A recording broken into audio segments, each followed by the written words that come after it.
What up, Coachella 2026? How y'all doing out there? Woo! Woo! If you'd want to hear songs, say What yes. up, Coachella? That's my twin. That's my twin. Welcome to Coachella 2026. We're live. We're actually live outside. We're doing the mannequin challenge here. And we're all here listening to the music, vibing and living and laughing and loving. Yes, welcome. Today we're going to talk about Coachella. Coachella? Yeah. So much has happened at Coachella. I've been seeing it nonstop on my TikTok account. And I figured, let's just dive right in. There's so much to talk about. And it's an event that I think everyone has heard of, everyone knows about. It's kind of like the Met Gala. But do you really know what it's about? And I was answering that question to myself saying, no, I actually don't. And I would like to, because I think sometimes when you hear about something surface level, once you dive on in, then all of a sudden you feel like I'm actually a super genius knowledgeable about niche topics. And I am the star of the party, which everyone knows is my goal in life, to star at every party. So let's begin. Let's do it. So Coachella, do you know what it is? If you don't, I'm surprised you're here, but welcome. Coachella is a concert that happens in Indio, California, every year. And it's been happening since the late 90s. And it is currently owned by a billionaire. Who would have thought? A billionaire owns the entertainment space everywhere and always. We'll get into who he is. It's tangentially interesting, I suppose, just to see who the financials of this stuff, when we're going to talk about pricing and money and tickets and la la la. Who is the recipient of this? It's a guy who's rich. Shocker. And his dad was rich before him, so it's even more typical in what you'd expect. Anyways, okay, so Coachella happens every year. It happens in Indio, California, which is, I believe, like, not totally southern. I think it's a little bit higher than Southern California, a little bit more north, I believe. And it has headliners. Big stars are a part of Coachella every year. This year's headliners, at least for week one, there's 2 weeks of the festival, every 2 weekends. Week one was Sabrina Carpenter, okay, Me Espresso Girl, and Justin Bieber, baby ooh guy. Now, okay, male and female, right? Sabrina was the first night, and then Justin Bieber was the second night, and they both received hate. They both had haters. Who would have ever thought? For two different reasons. Sabrina Carpenter's, and we'll talk about it, is less, I think, the focal point of conversation and media coverage. And Justin Bieber's has been the big, everyone's calling this Bieberchella also, by the way. And his performance has many people who are like, I loved it. It was art. It was the most incredible thing I've ever seen. And then other people who are like, that was trash. I feel ripped off. That's crazy. And also the comparisons between what Justin Bieber represents in this scenario, which is men, what men get away with versus what women get away with. And it made for interesting fodder. So let's talk about it. Taro, whose side are you on in the Sabrina Carpenter versus Bieber? Meow once if it's Bieber. Oh, she likes Sabrina. Okay, figured it out. All right, so Justin Bieber was the big pull, I think, of this year's Coachella. Everyone wanted to see Justin Bieber. I would love to see Justin Bieber. I'm not gonna lie. He was a little, I was a little old for the Bieber fever, so I was vaccinated for that because of my age. But I do like his music. I like his newer stuff, I think, even better than the old stuff. But it's not totally my demographic. It's kind of like Hannah Montana. I was just on the cusp of being too old to really enjoy it. But he hasn't really performed a whole lot, I guess, is my understanding as of late. So this was like kind of a rare comeback kind of performance where he's been in the negative spotlight recently because he's been harassed by paparazzi and he's kind of, been captured being sort of rude to his wife. So, who is Hailey Bieber, formerly Haley Baldwin from the Baldwin clan. Again, I don't know if you follow all this. Unfortunately, I do know these details. So anyway, so this was his big kind of like comeback performance. And the way he decided to perform, and apparently, allegedly, he got paid $10 million, right? So that's also part of it. So this is quite a big payday for this one live performance. What he chose to do with that is controversial, okay? And so we'll watch and discuss. But first, thank you so much to Amy LX8RN. Hello, Amy. Thank you so much. Amy says, Justin Bieber haters must have gotten antibiotics for their Bieber fever. They must have. The vaccines were only available in the mid-2000s, like 2015, you were allowed to get it, and that's when I received mine. But before that, I think you were just, it was herd immunity. You have to think instead of sitting around eating Skittles and watching Oprah reruns. Also, Amy, this is specifically for you. You have strong sugar glider energy. Yes, you do, girl. And also, you got Epstein-Barr. Sorry. And also, shout out to Torrance. Hey, Torrance. Torrance is the guy who did my profile picture that's on YouTube, the really cool one of me that's animated, or not animated, but it's drawn. Torrance, an amazing artist. Shout out Torrance. Thank you. And this is for you, Torrance. Are you okay? I always want to know. Okay, so here's the E Entertainment, or what this is Extra TV. Their 2 cents on the matter of Justin Bieber's controversial performance. Let's hear. Biebercella was a real desert trip. I just wanna be the one. A lot of new, a little old, Baby, all right. and a YouTube look back that had some scratching their heads. Wi-Fi, man, come on. Justin's first ever headlining set at Coachella left fans divided. Critics said he didn't play his old hits, and when he did, he just mouthed the words. Is it too late now to say sorry? They called his performance sleepy. I feel like we gotta take you guys on a bit of a journey. Halfway through the set, Justin Okay.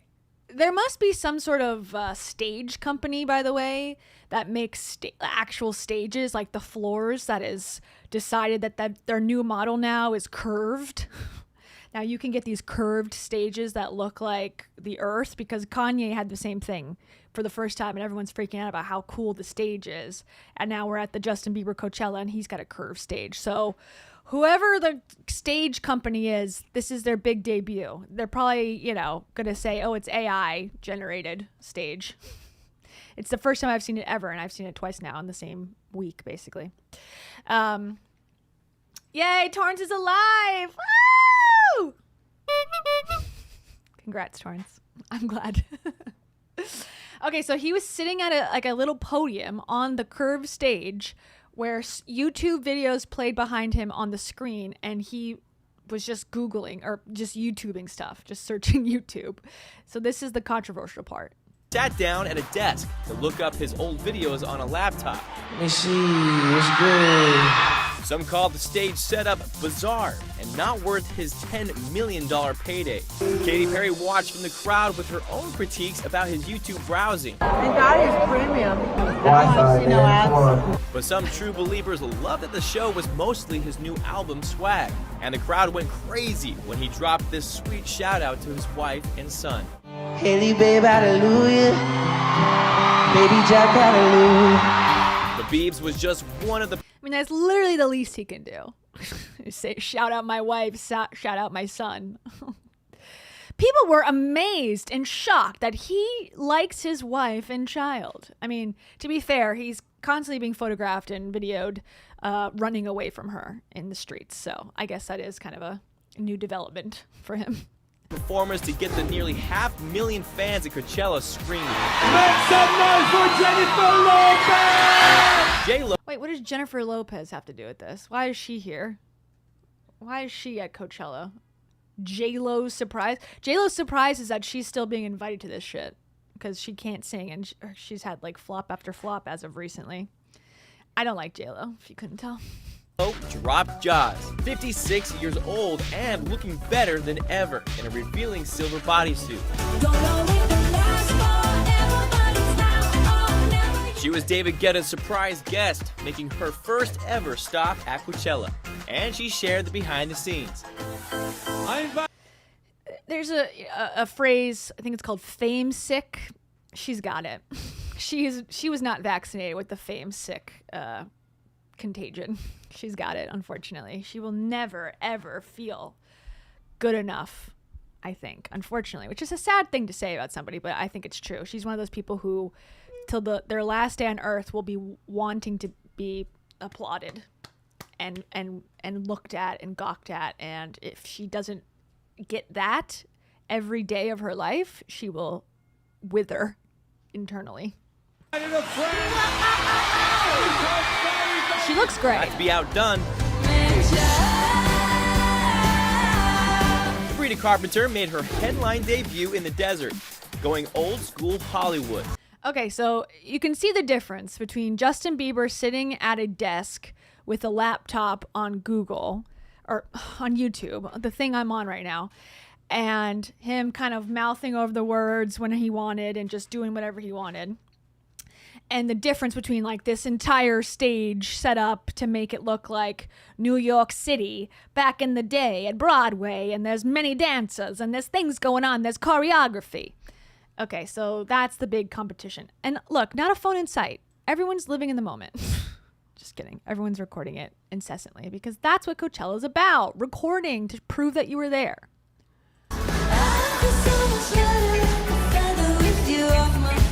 She even brought in some silver screen legends. Susan Who is that? What kind of picture was that? Hold on. She even Okay. Will Ferrell, I see. And Susan Sarandon. Okay. I guess it's a Polaroid, but they look like they're overexposed zombies. Look at these ghosts that I found. Like she took the photo alone and then the ghosts just appeared in the background. Like she thought she was taking a selfie and then the ghosts of Will Ferrell and Susan Sarandon. Is that Susan Sarandon? I think so, right? Am I crazy? Okay. brought in some silver screen legends. Guess we'll find out. Susan Sarandon delivered a monologue. What a moron I was. And Will Ferrell helped solve a power outage. Did the power go out again? So I would assume that would have been part of Sabrina's cut to have those people come out, you know, Will Ferrell and Susan Sarandon come out and do their piece. So I don't know how much Sabrina got paid. So Justin Bieber got paid $10 million and he didn't have to pay anybody except for nobody. Because I guess, you know, Coachella would have paid for the sound plug-in for the HDMI cable that he used. So he gets all the profits. But I'm assuming you would bring you would hire some sort of production crew and her team would have a crew and then they would bring in the special guest to pay them. So she had to put more financial payment to have her performance. I don't know who this is. Carol G makes history. Who is this person? Carol G. Oh, super chats aren't working? Oh no. I'm sorry. I'm sorry. I don't know why. I got one earlier. That was absolutely electric.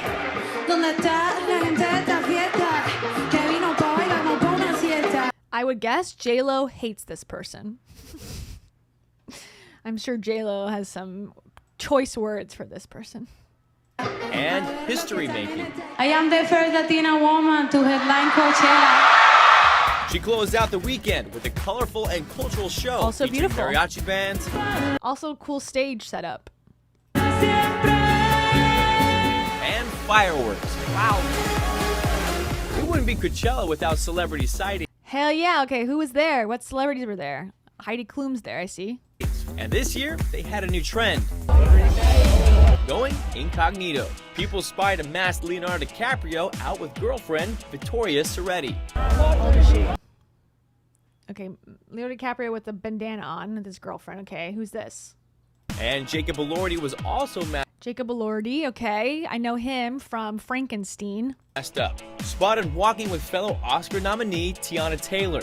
Jacob was also seen with rumored girlfriend Kendall Jenner. Reports say they could not stop making out Rumors say they could not stop making out. Okay. all night. Katie had a date night with her Okay, Katy Perry was there with Justin Trudeau, the former Prime Minister of Canada. And whatever blood they're drinking and whatever chromosomes they're injecting into their face, it's freaking working. These people look youthful. And I hate to say it because I'm like, I don't want these people to win. I don't.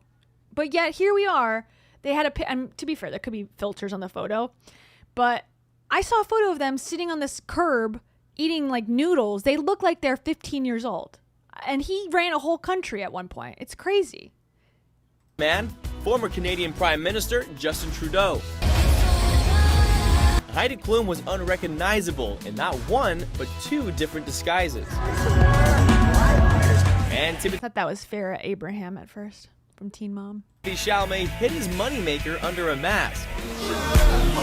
Timothy Chalamet, okay. Dancing with girlfriend Kylie Jenner to the Biebs. They couldn't stop making out every 2 seconds. Do you want the house tour? And later, she's taking us inside her palatial Palm Springs home. B-ball anyone?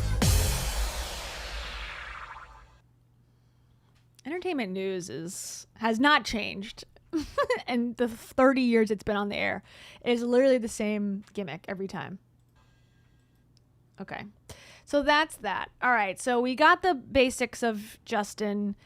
A lot of people who like Justin Bieber were saying this was his way of reclaiming his youth that was stolen from him because of, you know, his bad management, the Usher situation where Usher, you know, put him into a bad place with Sean Diddy Combs. There's unknown abuse possibly that happened there. So people who say, I really like the performance, it was because he seemed, in their opinion, that he was happy and that he was taking charge of his story and narrative. That was kind of my understanding of why people liked it. The other people, like I said, thought it was lazy, thought that there was no stage production, thought that he could have put more effort for the amount of money that he had for going there, and that, you know, it was sort of like, you're not trying hard enough, dude.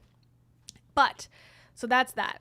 Let's talk about Sabrina Carpenter now. Now, she just had one moment that people, I think, that are upset about it are, in my opinion, blowing out of proportion. Like, you gotta give people, as someone who gives people no breaks ever, especially celebrities, I think in this case, I would say give her a break. I mean, she's on stage. It's a huge performance. It's live. And it's an awkward interaction that happens, but she apologized. I think this should not be held against her in any real way, but I'll let you know, obviously you can decide for yourselves. But first, before you decide for yourself, thank you to Asari Shepherd. Yay, it worked, Asari Shepherd. Asari says, I was going to say Bieber looks exhausted. Hey, Taro. Hey, Taro. Say hi to Asari Shepherd. Did you hear that? Can you hear it? Did it pick it up? Yes, Bieber, I guess he's a new dad. New dads, you know, just be tired, I guess. And when you have to run away in the streets from your wife every day, it's exhausting. Your mama? This is for you, sorry.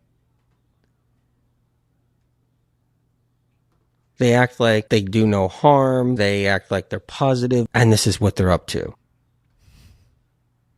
Hell yeah. That's the influencers we're going to talk about at Coachella. Thank you, sorry. Oh, I'm glowing? Oh my God, thank you. Thank you. It's the Coachella glow. The Coachella glow. It's because I went to a gifting suite because I'm an influencer and I got 1,000 products. Just kidding. I'm not an influencer, but we're going to talk about what that is. I learned all about this by researching Coachella. Gifting suites. Okay, you get thousands of dollars of free shit just for being an influencer. They live in a different universe. we'll talk about it. But thank you. I did put makeup on. I did. I covered my blemishes today. And that's all you can do in this world. Okay. So here's Sabrina Carpenter getting in trouble. I think I heard someone yodel.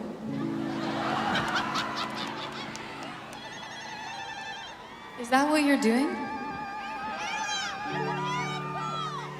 I don't like it. Sabrina Carpenter. Burn her at the stake. Whatever. I get it, but I don't know. I don't know if I would have done anything differently, honestly. And that's my ignorance, I'm sure. But it's just like, there's other stuff, I suppose. I think Justin's is more of a conversation starter, like a conversation haver. Like, was he doing what he wants or not? Like, there's a debate. Here, I think it's just a misunderstanding that got blown out of proportion. Apologizing after confusing a Coachella fan's Arabic chant for yodeling and saying she didn't like it. I haven't processed it. That's your culture, is yodeling? Is this Burning Man? What's going on? So what was really going on? Ooh, that's such a good question. The chanting, not yodeling, was actually a celebratory yell called zaruta and is used to express joy or happiness in Arabic cultures. Okay, this reporter didn't know that before this. I guarantee this reporter Googled this and just repeated the lines, which, you know, fine, but I don't know. Again, I'm ignorant on this as well, so I feel guilty because I'm like, well, I wouldn't have known either. I think I heard someone yodel. The Coachella moment going viral online and sparking backlash for the singer, who shared her regret while replying to a comment on X, saying she didn't see the person in the crowd and couldn't hear clearly, adding, "My reaction was pure confusion, sarcasm, and not ill-intended. Could have been handled better." Being in a room with like people that Why are they playing these old clips from 2022? It has nothing to do with what is going on. They're just trying to beef up this segment, I guess, because why are they showing clips of her from the past? understand emotions and feelings better than anyone. I mean, like the emotional intelligence is through the roof. And so being able to kind of all of us come together and pinpoint feelings, it really is the thing that we're all the most passionate about. She ends her message saying, "I welcome all cheers and yodels from here on out." I think I heard someone yodel. I think it's a non-story, I suppose. That's my take on it. Because it's like, even if people were offended, it's like she apologized.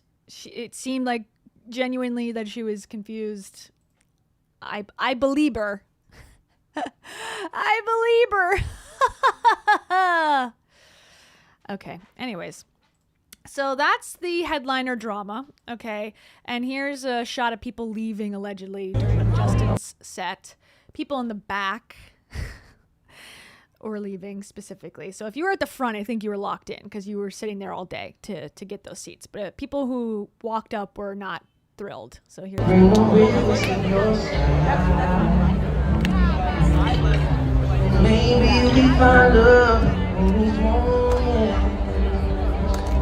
So POV from the back of the stage, allegedly. It says, everyone leaving Justin Bieber's set at Coachella because he's playing BS. We don't even have to try. Sing a song, but my words just wouldn't do. So I sing hallelujah, hallelujah. There you go, in case you're interested in the POV of the back. Okay, so we got scams, we got aliens, we got the guy who owns it. Let's go, and we got influencers. Let's do pricing.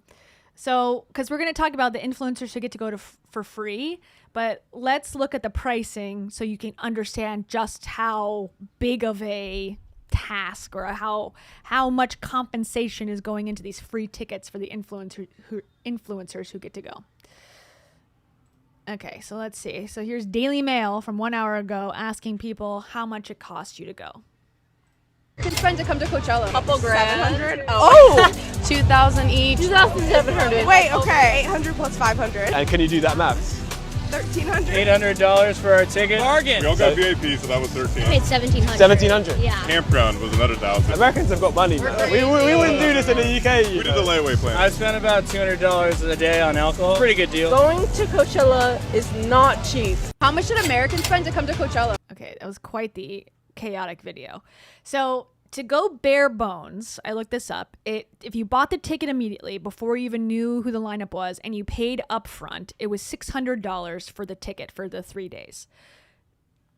I think that's pretty okay for 3 days. I think that's fair, I would say, personally. Now, would I pay it? I'd have to, be dragged there, kicking and screaming, but if you really like if you liked music festivals, which I typically don't, but if you I went to one in Atlanta one time, Midtown Festival or something, and I was like, I guess I don't like festivals.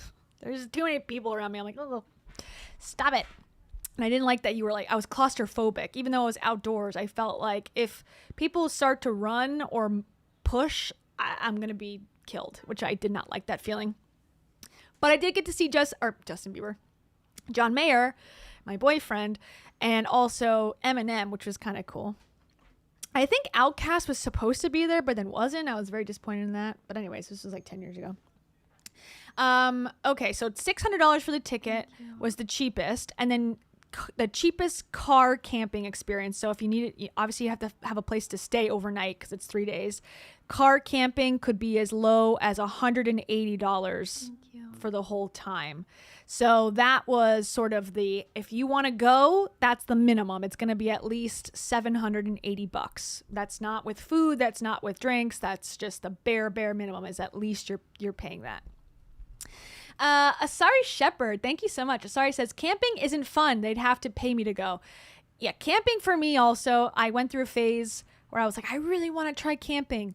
And then I tried it. And then I was like, I think I don't want to do this anymore. But to be fair, it was like 15 minutes away from my house. So I felt like I could just be home in my bed, comfortable.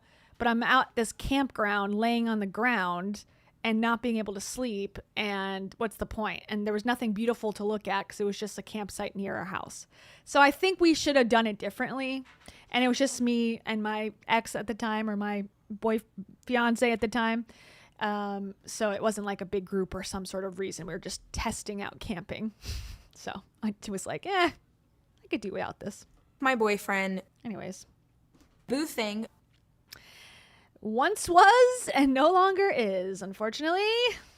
Pores. Me. Thank you. Sorry. And what else? Nichama Gluck. Thank you so much. Nichama says, political correctness is lame. No one is required to like something just because it's someone else's culture. Who cares? That's kind of how I feel, Nichama Gluck. That's basically how I feel. Not that I don't think that the people who are upset aren't allowed to be upset. Of course they are. You can be upset about whatever you want. But do I think the world should stop because of it? Not in this case, no. Personally, I don't feel that way. But I do think this. This is gold, straight up. And also? Big facts. And also? This is actually legit. Or maybe not. Maybe it's not legit. This is so profound. Thank you, Nichama Gluck. You are so profound. And finally, before I continue on, thank you to Amy LX8RN. Thank you so much. Amy says, stay home and just send your money to Taro instead. Yes. Right? She's wanting her food. She wants her food. She wants her delicious dinner. She's looking at me like, I hate you so much. We literally are a disaster. That's what Taro thinks about me when we're hanging out together and she's not eating. This man is one of the greatest innovators and creative geniuses of all time. That's for you, Amy. That's you. You are one of the most creative geniuses of all time. Okay, so let's hear from someone who paid a lot of money for Coachella. We talked about the people or what it could cost at the lowest end, but what about at the highest end? And now, to be fair, this person is a OnlyFans person, and so she bought accommodations for the entire, as they call it, bop house.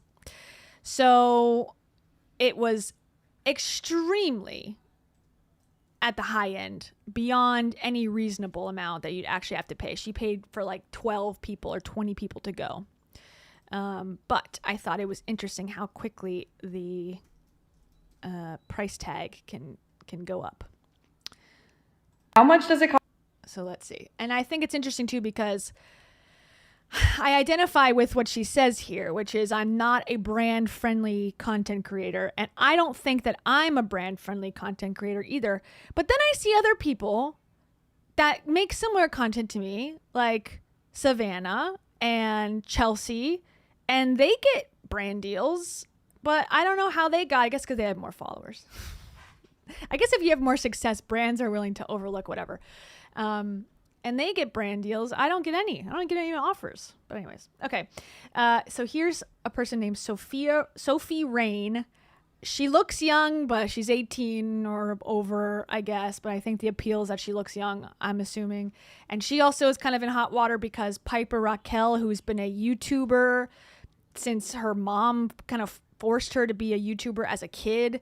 And then as she got closer to her 18th birthday, started posing in photos at the Bop House, which is like a OnlyFans house. This is getting into niche territory that I don't necessarily want to go into, but that's who this person is. So if you've seen her before, she might be involved in that scandal. But anyways, she goes to Coachella, and this is how much she paid. Cost to go to Coachella with receipts. So obviously I am not a brand friendly influencer, so I had to pay for Coachella all on my own. And I'm going to Coachella with the entire Bop House, the assistants and stylists, so I had to get 12 tickets. We got 12 artist passes and a table at the main stage, and it ended up being $67,980. You guys know me, so obviously I booked a private jet, and a round trip to Coachella Valley cost me $37,490. We originally had an Airbnb booked way in advance for $29,000, but they canceled on us 3 days before the event. So we had to book another Airbnb, and that total was $83,375. And as I said prior, I got a stylist, and all of the clothes that she got me ended up totaling to be $5,000. So the total cost for 3 days at Coachella is $192,845.86. Do you guys... She's going to say, do you guys think that's worth it? The answer is no. I don't think any event ever is worth $193,000 at all. But I guess it's not my choice. 190,000. So then here's some of the comments. You can only imagine what they're going to be. My card declined for $2.99 drink today. 190,000 would completely change my life, by the way. I think it would completely change a lot of people's lives, to be fair. Spending all this for no reason. Watching from District 12. My ex paid for you to go to Coachella. Hell yeah. If I had $193,000 in my account, I would bring the Coachella to me. Coachella can't be worth that much. She donated $1 million to Team Water. I don't know what that means. Life-changing money. I would not pay even half of that to go to Coachella. So there you go. The tribe has spoken. So they went to a house, all of the girls together. She does a house tour, the $80,000 house. To me, it just looks like a normal, big mansion. $83,000 is completely crazy. Plus the, here's her stylist outfit. This is one of the outfits that costs $5,000. $5,000 for 3 outfits. So this is, do the math. But did she need a stylist? I think I could put this together. And again, I'm no fashionista, but here's a quick, you don't have to go through the whole thing, but here's the house, the $83,000 Coachella house. House tour of the $83,000 Airbnb I bought for 3 nights at Coachella. Oh, when you walk in, this is the main area. And boring. It's very messy because, we've been just partying every single night. We're gonna start with the backyard. And then here is our big pool. Look at these slides. Dude, we've been racing down them every single day. It's so much fun. The pool water's so warm. We got this big backyard, and we have this awesome TV over here. And we're gonna watch probably the Euphoria premiere tonight and eat In-N-Out. If you keep walking this way, There is a mini golf course. We have pickleball and volleyball, so whichever one. Besides all of this, we also have all these cute little activities over here. We have Connect 4, we have axe throwing, and just so much room to make content. It's so awesome. Now we're gonna go back inside and see everyone's messy bedrooms because Coachella's been a little hectic. First room is Summer and Aisha's, and let me just say, Okay, there must be, this is off topic from Coachella and from, you know, what this house tour is supposed to accomplish, but every girl in this house looks like a teenager. I'm assuming that's the appeal here, but I'm not familiar enough with the Bop House to know what's going on, but they're purposely trying to look younger, right? Or am I crazy? Because I don't know if I'm older now and like everyone younger than me looks younger or what, but I see these girls, I'm like, are they in high school? But I guess they're not, I'm assuming, but it's just so weird to me, but okay. what are you guys doing? Getting ready. Still? Yes. Sorry. It's okay. Can I do a room tour of your room? Of course. It's very messy. Nasty, dirty sauce. This is their room that they have. I'm pretty sure they're sleeping in that corner. Gross. They sleep in the corner. But I love what you guys have done here. It's really awesome and amazing. We're fully moved in. Yes. And we have a room for you. A bed for you. Yes. Sleepover. So when you exit their room and you go to the left, there's a surprise. Arcade room. Look at this. It's pretty dark in here, but there's so many awesome fun games. There's bowling. There's so many houses like this in Orlando. I guess I'm not impressed. Like this is 90% of the homes near Disney World where you can rent them, you know, Airbnb them. And it's like $1,000 for 3 days, I would guess, something like that. But they all have the arcades. They all got the stuff, you know, the rooms are themed to be Frozen themed. And so to me, I'm like, whatever, not a big deal. Which is really fun. And then pinball machines and everything you could ever possibly need. So I'm gonna bowl for you guys real quick. Riveting content. Now we're gonna head to my bedroom, which is the master bedroom. Yeah, this house is not giving... This is the master bedroom. It's not giving luxury to me. It's giving Airbnb Stark Hospital. Room. It's pretty big, but the bathroom is my favorite part. Come check this out. Look at this mirror. I've been having all the girls come in here and get ready with me, and then... I wonder if this $80,000 house was, like, sponsored, and that's why they're doing this tour, because why would she say such nice things about this house, which is obviously pretty meh, honestly. So maybe the Airbnb, that's why the other one canceled, or she canceled it, and then this one said, we'll give it to you for free if you do a tour for your millions of followers. I mean, this video has 148,000 likes. It's probably worth it for next year's Coachella to be like, we got to stay in the house that Sophie Rain stayed in. My horrific closet, which looks like that. And then there's this massive TV in here, and then look at the shower. It's huge. And now we're gonna check out Alina's room. Let's see. Hello, can we come in? Hello. Really clean in here. You're clean. Oh my gosh. Let me check your bathroom. Wow. Clean. All the other girls' rooms are destroyed. My room's destroyed. I literally just cleaned people because I knew she was gonna do a room tour. So if you guys saw the mess I had, you guys would be like, what the fuck is wrong with that girl? This is our stylist room, and This is such riveting content, but I guess I'm locked in for the moment, or we might as well see the rest, right? But first, Farley Burge. Thank you so much to Farley Burge. Farley says, I'm lucky to have worked at Coachella twice as a stage manager, work getting paid both times without spending a penny. Oh, that's cool. So how does that work? Are you hired by Coachella and then, or is it like a separate company? I'm curious. But also, fuck all men. I'm assuming you're a man. I don't know, but there you go. This is what I have to say about this also. I hate this guy. I hate him. Also, we hate him. Just kidding. I don't think any of those things. This is you, though, for real. Am I the only hippie? And also? The mango frequency. And also, finally? As I was sitting in the cold plunge. Okay. Oh, I went to a gym the other day, like a new gym. And they had a cold plunge. Great story. And you can definitely. I didn't go into it because if they had a hot tub, I'd go.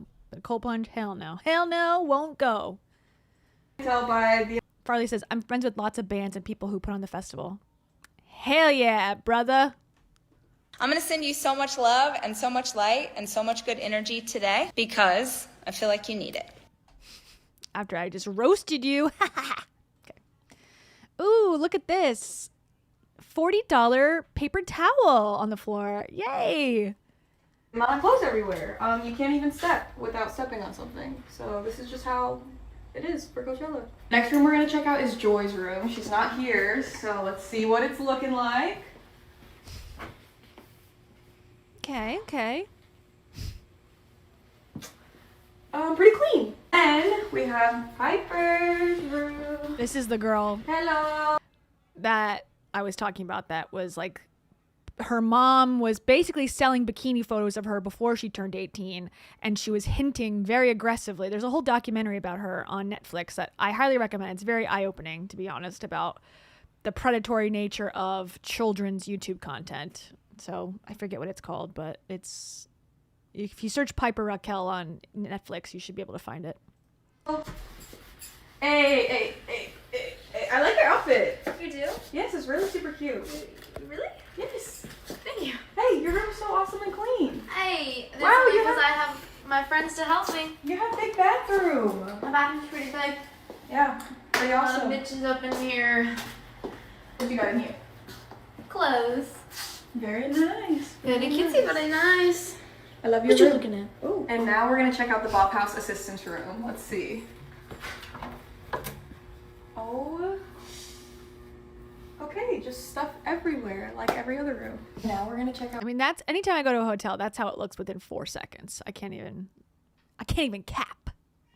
Ava's room. Right? She got the Coachella bug, so she's resting. But let's just peek real quick. How are you feeling? Okay. If you need anything, let me know. Her room's pretty clean. That's it for the tour of our $83,000 Airbnb we got for 3 nights for Coachella. Let me know if you guys think it was worth it. No. Again, no, it was not worth it. Obviously. Okay. Anyway, so that's, I think, the highest cost to be at Coachella that I saw.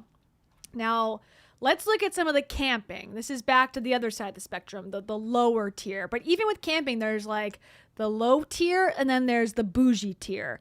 There's bougie safari camping, which is like $10,000, I believe. And that is built and put there and you just go from Coachella. And then there's people who bring their own tents. So let's look at that guy. There's a guy who goes viral every year for decorating his bougie tent. And honestly, if you like nice things and you have the money, I guess you should make it nice, but he kind of got roasted a little bit also. Fancy camping. He got roasted because he brought a suitcase. I'm camping at... Okay, here's the one he went viral for last year, and then we'll show the update. So you'll understand why this went viral, okay? Here you go. So this is his camp site. Coachella for the very first time, and I wanted to bring a piece of my apartment out into the desert. I already set up the canopies, but let's set up the rest. Of course, we got to start with the tarp, and did I bring an entire rug out into the desert? Yes. I was really going for like classic vintage camping site, but a little bit more elevated, so I just brought this folding table, put this tablecloth on top for some color, and no campsite. Can you imagine packing a tablecloth? Like, I don't know. I guess this is supposed to be for the bougies, but just seeing, I don't even have a tablecloth. I don't think I've ever had a tablecloth my entire life for anything I've ever done other than a plastic one from Dollar Tree for a birthday party that's there because you're going to get cake all over it or something. But to think of these touches while in the desert is something I don't relate to.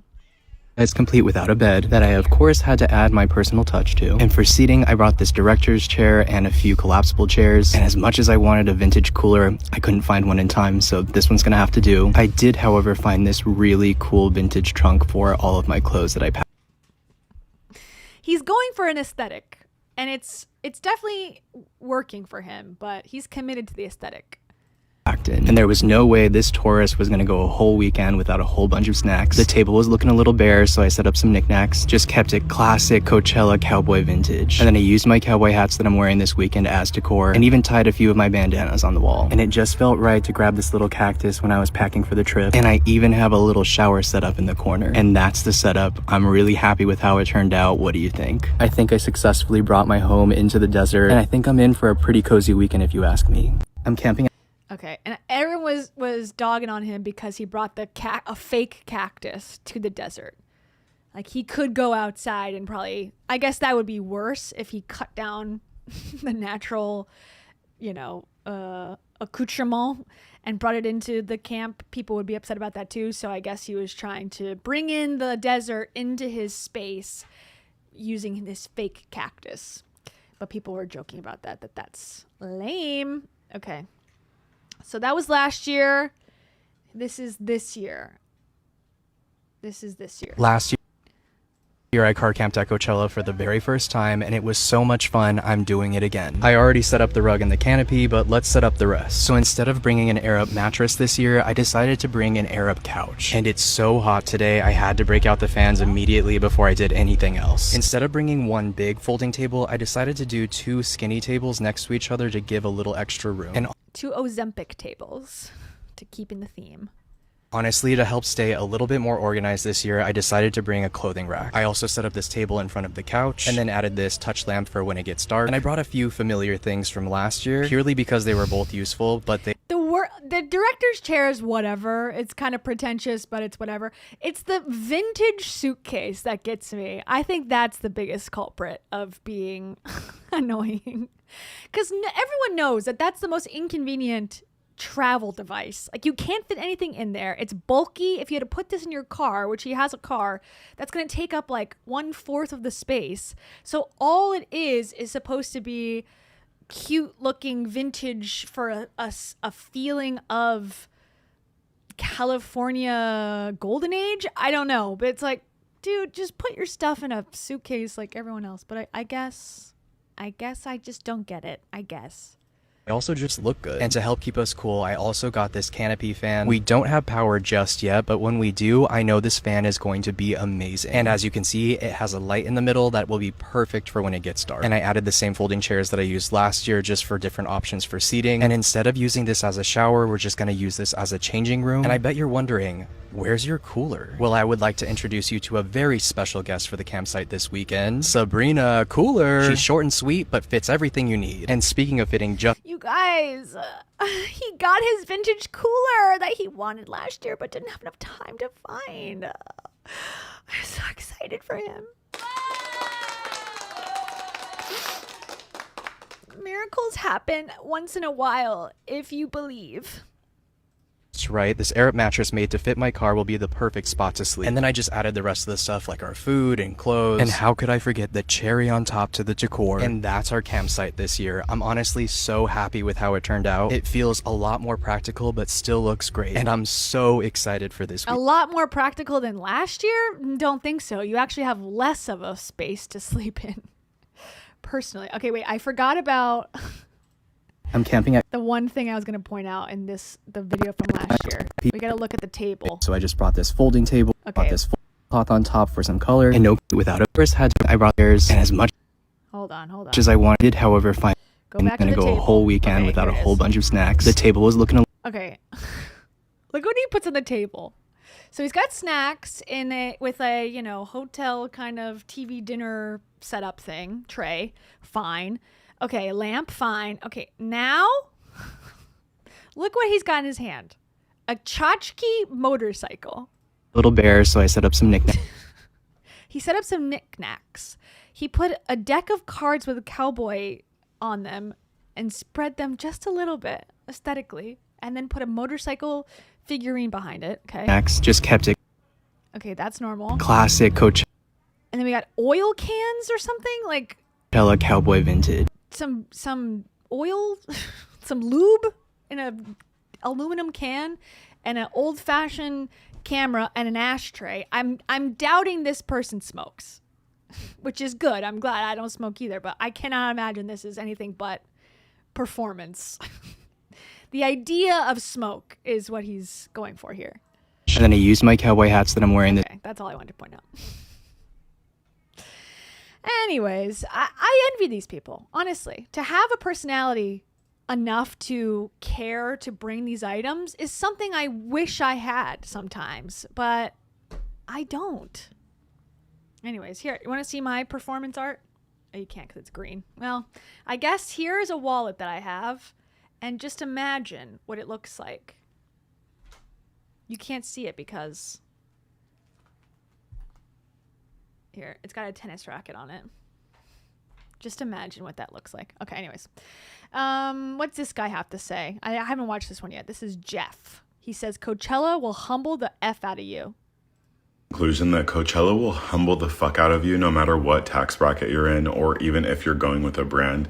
Let me tell you why. Most of the time, if you're being sent out by these brands, you're literally being put into a house with strangers that you don't even know. It's complete chaos. Like, nothing's organized. You're on their time. Like, it's just a disaster.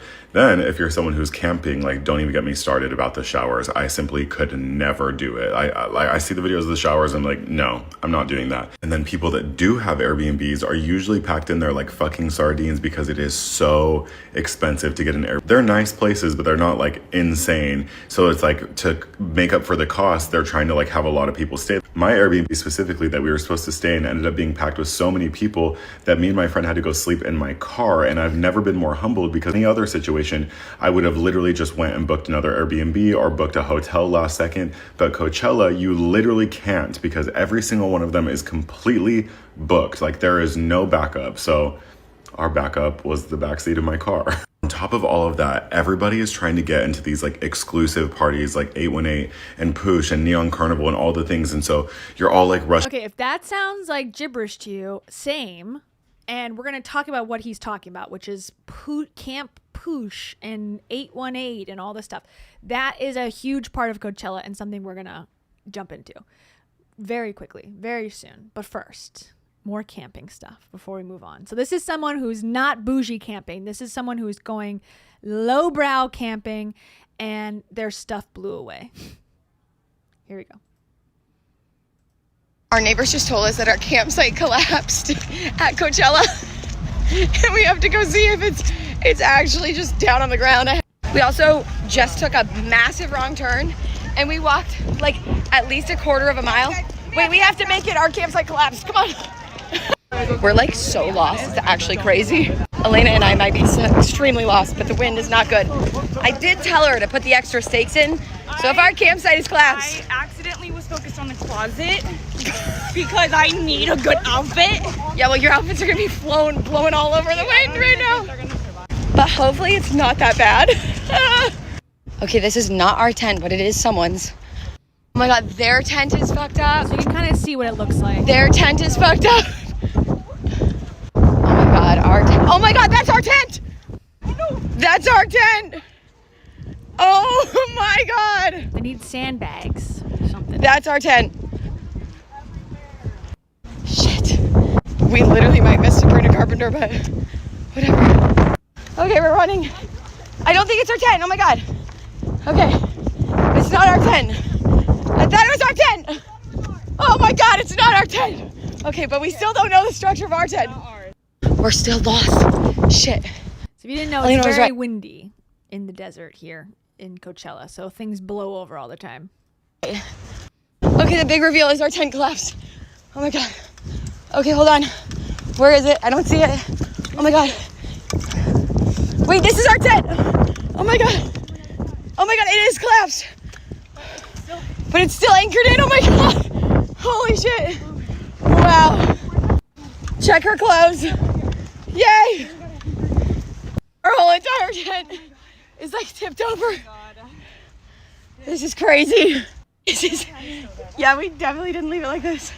Oh, my closet is gone. I'm gonna pee my pants laughing so hard. I'm surprised too that there's not more stealing going on. People going into other people's tents and just taking their clothes and taking stuff, because I don't think there's anyone out there checking, I would guess. You just have to, it's kind of like beach rules. You hope that people are cool. Literally dying. Cassie put her tent down. Oh Oh my god, oh my god, oh my god. Oh my god, it's so windy. Fuck. We're in it. We're in the thick of it. It's so windy. This is Elena's closet. It's very clearly like, and it's at a new angle. Our kitchen is under there, but I think it still works. Elena, what do you think? Yeah. Yeah? For sure. It's great. I don't know what you're talking about. Our neighbors just told us that our Okay, so that's the lower end. It might blow away. Another girl had the same issue at night. Okay, I got back to the campsite before anyone else because I went to Sexy Red and they all went to a different place. And I came back and the campsite is destroyed. And I can't wait to see everyone's reactions, but let me show you what it looks like because there was a windstorm. That is our tent. That is our tent. Here's our beds. Oof. They're on cots. Yikes. So that seems to be the lesson. You got to put sandbags. You got to stake it into the ground. You got to keep your stuff. If you're going to car camp, you better lock it down or else it's going to blow away on you potentially. Okay, you get the point. So now let's get into the influencer stuff. So this could cost you anywhere between $800 minimum to $200,000 apparently, according to what we just saw. But if you're an influencer, you don't have to worry about any of that. You get to go even before Coachella starts. The influencers start their engines. They start being gifted free shit. And not just like sample sizes like, oh, we got this little thing for you. Like if I was to go to a career fair or something, you know, and they give you a little tote bag, or you go to a conference and they're giving you a pen.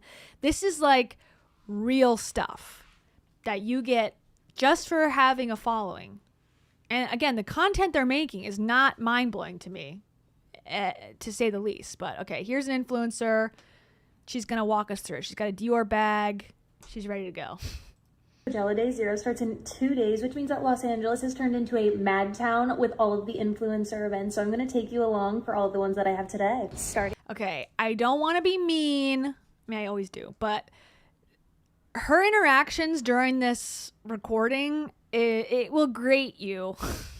It will grate you dearly in the ears. Just, you'll see what I mean. But it's like, thank you. And I do it too. We all do it. You know, we're at an event and we're saying thank you and whatever. But it's just over time, and especially on video, it's like, oh my God, thank you. Thank you. It's like, okay, you could have cut that one out after the 5th time. You'll see.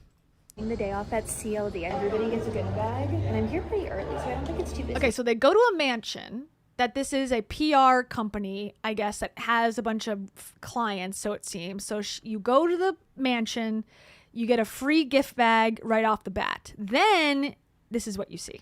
Just as an overview, look at how much stuff is going on right now, and this whole back section, it's stocked. Can't grab this skirt today, but I did just order it, and it'll be at my house in a few days. A bit of the fun stuff over here as well. Soothing Hydra Mist. Hi. Yeah, so cute. I love the packaging of everything. It truly is. Oh, thank you. It's from 525. There's ice cream as well. Put like your water bottle, a bottle of wine in there if you want to. Oh wait, that's so smart. Love this, but if I could get both. Yeah, for sure. Oh my gosh, thank you. Oh, okay. I'll go for the non-tinted, maybe. Oh my god, well, thank you. Okay, so we got the sunscreen, and now we want to get the skincare. Hi. So sunscreen free, facial mist free, bottle bag to put your wine bottle in free. Okay, now she's gonna get some more free stuff. Hi. I love your outfit. Oh, thank you. Oh my gosh, thank you so much. Amazing. All the necessities. No, exactly. And then these two you can pop in the freezer, so that will make it really good as soon as you get back from the festival as well. Great. Yeah, sure.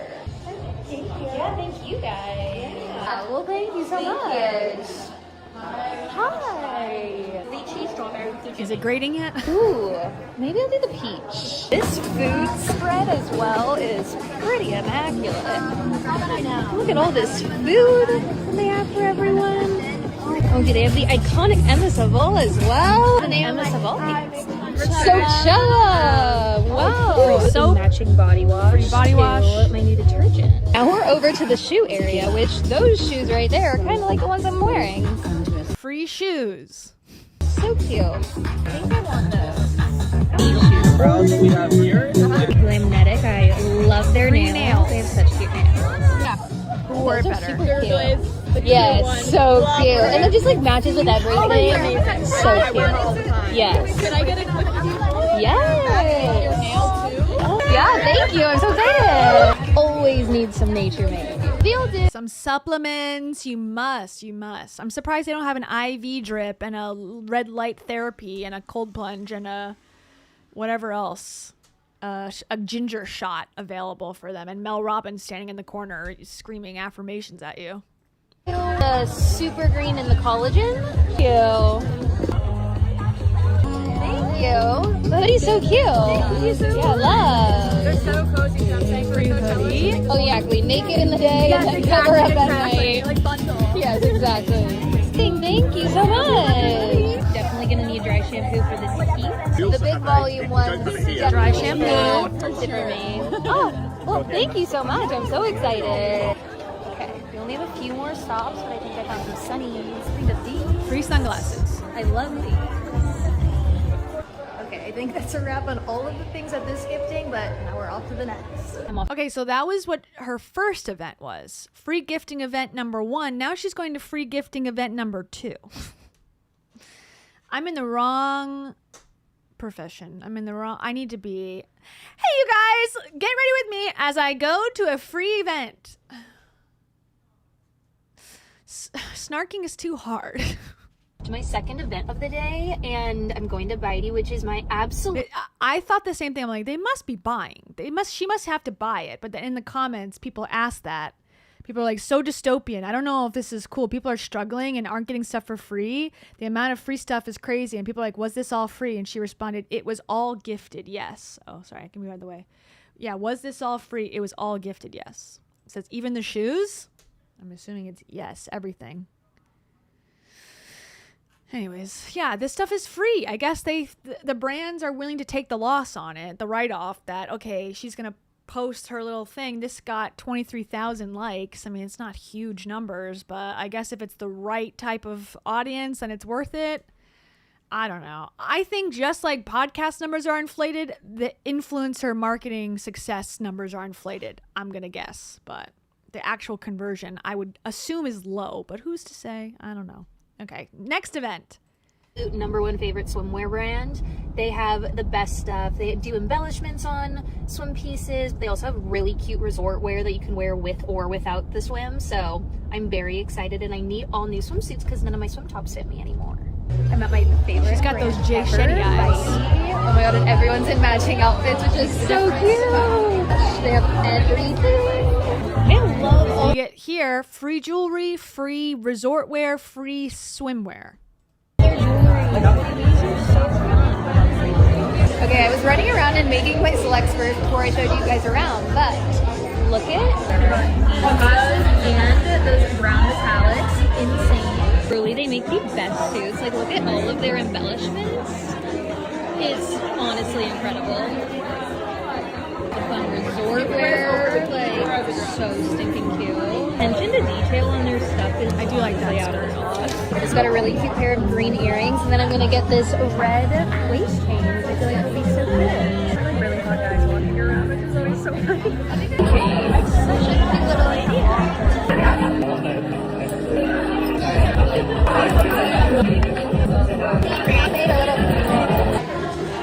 Not the best looking thing I've ever seen. They also have the acai bowl station that looks gorgeous. I mean, just this event. Okay, you have the acai bowl, you got matcha outside, you got merch, you got all the stuff that they got. I'm assuming this is $200,000 that this brand spent to put this event on. Do you get that in return? I do wonder. I would like to see the numbers. And some beauty products to get us going for the weekend, which is great. Sometimes I forget how crazy it is to live in LA because there's so many people that are from out of town that are so excited to be here, and I'm just reminiscing on this view. It truly just never gets old. What I'm gonna do is hop right in. It is so freaking fun. We go home, but I love that idea. It was so fun. Coachella days. Okay, so that's a look at the other side, where we could all be but aren't. And we'll just, when we're fighting for scraps on the street any day now, we'll have this memory to hold on to that someone in this world got free stuff because they're pretty and have followers. And hey, I wouldn't be talking about it if I wasn't envious, okay? Let's be honest. So that's the idea. So if you're an influencer, you get to go to these free gifting events, and they have them all over. This one, okay, there was another one. So there's some drama going on with these events because some brands invited influencers and then uninvited them. Let's start there because hold on. Stand by. I want to go to the first one, the one that's the most famous. Brand trip. Coachella. Uninvited. So, have you ever heard of the brand Addicted? It's spelled like the stupidest way possible. Addicted. It's spelled EDDI something, which doesn't make any sense to me, but hold on.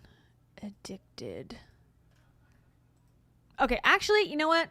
While I get that pulled up, because it is about clothing and brands, and we're going to get into the branding stuff, before we move on fully, there was something that Sophie Rain mentioned that I brought up. She, as part of her $100,000 plus budget for Coachella, she spent $5,000 on a stylist. Now, apparently, she was not the only one who decided they needed a stylist for Coachella. This was a theme of this year, hiring a stylist to dress you for the 3 days. So and some of them were like, what the hell is this? Like ridiculous. Okay, so here's somebody who did it as well. Stylist for Coachella, come with me. This is my first time ever getting a stylist, and it's for Coachella. I'm very nervous, and Coachella is literally in like a day. Wish me luck, but let's go. Hey guys, these are all the options. There's a lot, and then Johnny's thing. I'm very excited about that one and that one. Questioning it just a little bit. I feel like it doesn't flatter my body too much. Obviously with accessories that look cute. Also have these boots on, but I don't know. I feel like this is very basic. Like anyone could do this personally, but what am I wrong? I'm no fashionista. I'm wearing a basic t-shirt, so I don't know. I was packing. 6'7". Okay, I will say. What? Shit. I would prefer this to be silver. Slick, I know. Of Johnny's options, I really like this top. It's gonna be matching every day. Day 1 is gonna be black. Day 2 is gonna be. His looks like he's waiting to try the clothes on. That's what he's wearing. That's what his stylist picked. That's crazy. Beige and tan, and then day 3 is gonna be colorful. But okay, let's go. This is another option. Low key, I hate it. It makes me look. Low key, I hate it. Yeah, same. Me too, girl. Like I'm pregnant. I'm not even gonna show the stream, but it's a no for me. I'm looking stressing. It's in 2 days. I'm gonna get my hair done in 20 minutes. That top is cute, I think. The skirt with the top, not my favorite. And she's missing a shoe. Or unless that's part of the outfit. I like the top, though. If she had high-waisted jeans, bell-bottoms, maybe? Huh? Should I be a stylist? W. Dante for taking his time, picking out these fits and getting Johnny's fits. I just am so picky. I guess Johnny's fits is no shirt for day 2. Yeah, I liked a couple of pieces that I kept. But today I'm going to go shopping one day before I head to Coachella, and then I got my hair done. Okay, pray for me. Bye. I got to start. I'm praying for you, girl.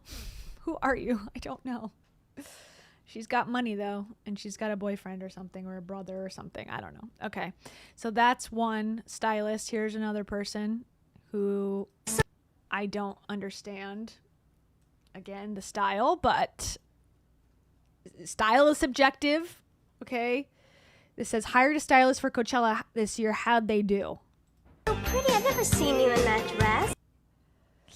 Not great, in my opinion. It's giving Forever 21, first time shopper. It's giving what I thought I wanted to wear when I was 14. And then tried it on and was like, no. Am I being too mean? Sorry. But Stylist, how much did it cost? I could have done this for free. Okay. This poor girl. What is this? This is the craziest one. What person in their right mind thought, yeah, I mean, she's got abs, so you can pull off a lot when you got abs. But not even the most fit among us could pull this, whatever the hell, Cheetah Girl strip club outfit this is. Lord, okay. I'm trying not to have a panic attack right now. I'm trying to breathe. I hired a stylist to dress me for Coachella and my outfit's just arrived. We are 7 days out, so let's unbox these together and hope for the best. So this is option number 1 for look 1. So it's like a sequin skirt and a gold bikini. Boring. Boo. Boring. Again, this is giving limited 2. Limited 2 tween section. Okay, can it be saved with a scarf? She did also include the scarf, which I love. I low-key feel like I just need to cut it because I don't like it being in a circle. Like, I don't know how I would necessarily use this. I'm not seeing the vision come together. This is, and I think people commented like, this looks like a person getting rid of random items to take to Goodwill and then said, hey, Coachella styling? Maybe. Let me try with the pants on. This is the second option. I do like these pants way more. No. It the top I think is what's making me think Foxy Cleopatra from Goldmember, but a way worse, boring version. Like if you're going to go as Foxy Cleopatra, commit. Do the full outfit. And if you don't know who I'm talking about, you better learn. Because Foxy Cleopatra is a whole lot of woman. It's one of my favorite movies of all time. I'm allowed to say. See? Solid gold. It's gold, it's gold, it's gold. It's solid gold, baby. Dun-dun-dun. He had the Midas touch. But he touched it too much. He's Goldmember. She's a fashion icon. And this is Beyonce, if you obviously. But all of the outfits Foxy Cleopatra had in Goldmember, iconic. If you showed up in this to Coachella, or even this looks like me if I had a bob, if I had a pixie cut. Iconic. This is what it looks like almost. This could have been super cool. This could have been super cool, but not the worst parts of the outfit. He had the Midas touch. But he touched it too much. He Goldmember. He loves it. Okay, anyways. Back to it. The less cool version of that. I love gold. Sorry. I love that movie. There's 2 things in this world I hate. People who are intolerant of other people's cultures and the Dutch. Okay, sorry. I just don't think I like it with the belt, and I don't think I like it with this top. Yeah. I don't know. I don't know how I feel great. about this. Not I great. like the pants, definitely not the bikini, and I don't think I can wear the belt because it's way too big on me. And then with the scarf, again, like, I like the scarf. I just, how do I wear this? Like I guess I can put it up towards the nighttime, but She's being way too nice. Those wrinkled gray pants? Come on. I feel like it looks weird in the back. What do we think, guys? Look 2. Oh my We have God. Look 2. Look 2 looks like you're doing a walk of shame from your friend's house. after you get drunk for the first time in high school and you told your mom you were at your friend's house and you were secretly in a field. And now you're wearing your friend's brother's clothes to go home. That's what this looks like. If that's the intention, nailed it. And let me see, the caption is long. I found the stylist through Instagram or TikTok. I honestly can't remember which. After considering a few different people, I decided to go with them because I didn't want to spend an astronomical amount of money. And the idea of my Coachella outfits being thrifted sounded amazing. Okay, so this person went to a thrift store and said, make it work. Project Runway style. Okay. Well, that definitely looks thrifted. How do I get rid of this caption? Vintage. How do you make the caption go down? Sorry. Boomer mode. Oh, I'm trying with the scarf again. Like, okay, we're going back. How do I guess towards the nighttime, but it looks weird. Next. In the back. Oh my god. Two. Oh my god. We have. Is that Taylor Swift or is that just a woman who looks like Taylor Swift? Vaguely, but due to licensing issues, they couldn't do it. Like a vintage top of some lady here. She did say to crop it, so she did suggest to wear kind of like this with a bralette underneath, and then these are basketball shorts. These are basketball shorts. Yeah, those are teen boy YMCA shorts. Huge on me, and I was probably envisioning more wearing jorts rather than basketball shorts. So yeah, I'm not seeing the vision here either. No. I'll be honest. Okay, look 3. This again with high bell bottoms with the right fit, high waisted. I think, and she's super slim. So, but I still think there's too much stomach. It doesn't even look like you're wearing clothes at a certain point. This is a scarf that she said to wear as a halter top. I don't know if I'm tying this correctly. This is just kind of like the first try. And then this is the skirt. I'm not gonna turn around right now.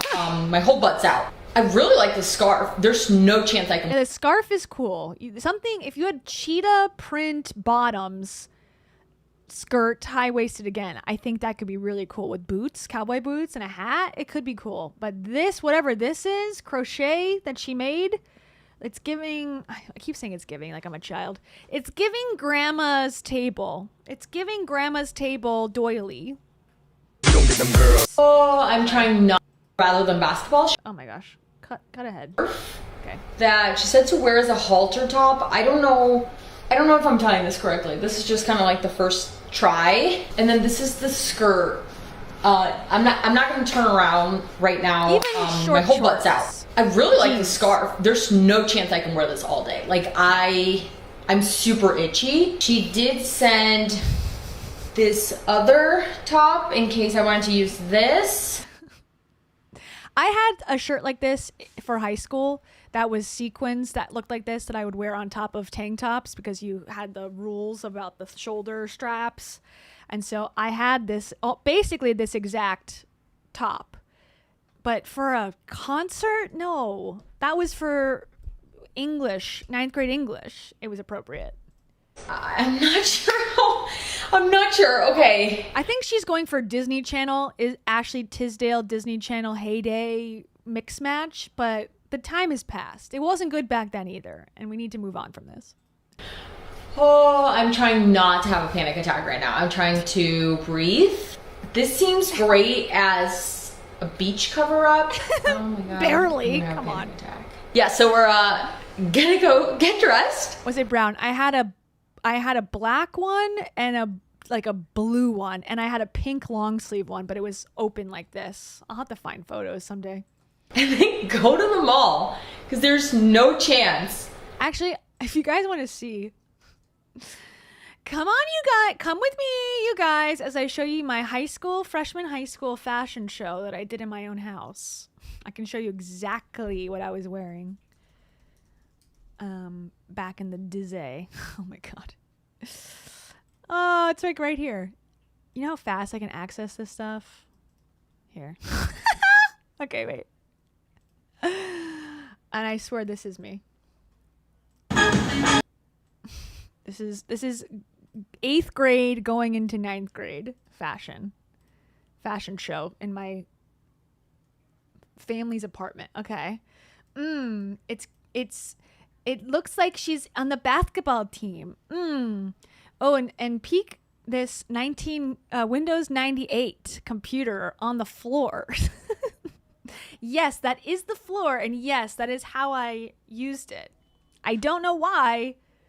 That is just what I was doing. Oh, different t-shirt. Ooh, girl. Ooh, girl, look at those eyebrows. Yeah, walk it. Okay.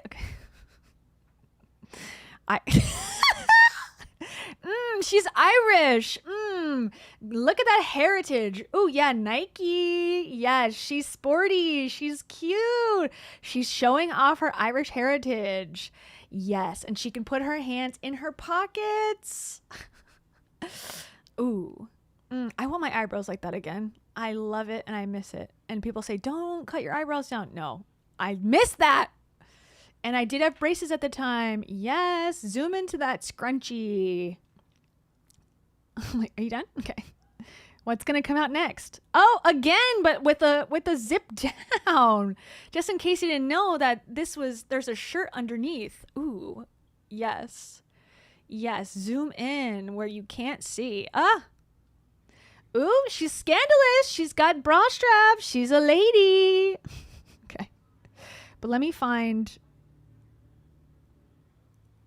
Oh, here it is. Okay, look. This is the one. This is what I was talking about. The pink long sleeve. Britney Spears who? Britney Spears who? Okay, go. Twerk it. Twerk it. I should have been a stylist. I picked all this stuff out. I could be styling Coachella right now. Leather hat, pink sunglasses, pink tie-up, ripped jeans, black cami underneath, and some sort of purse, fake Coach purse that I got at the market, the flea market. Oh, yes. Oh, this was, I have a headband. This was, the word was not allowed back then, but this would have been cunty, my cunty outfit. Ooh, headband, orange headband. Uggs. Ugh. Coachella 2026? Coachella ready. I agree. I was like, okay, this is serious this is couture. I can't smile. Hell yeah. Hell yeah. And it all went downhill from there. Oh, more Uggs in that brown skirt. Here's another alternative look. Thank you. BB, popular. Oh, and a fake Louis Vuitton, my specialty, from the same swap meet where I learned how to drive a car in the parking lot. Thank you for your support. Thank you for your support. Some guy 0001 says fierce. Thank you. Fierce.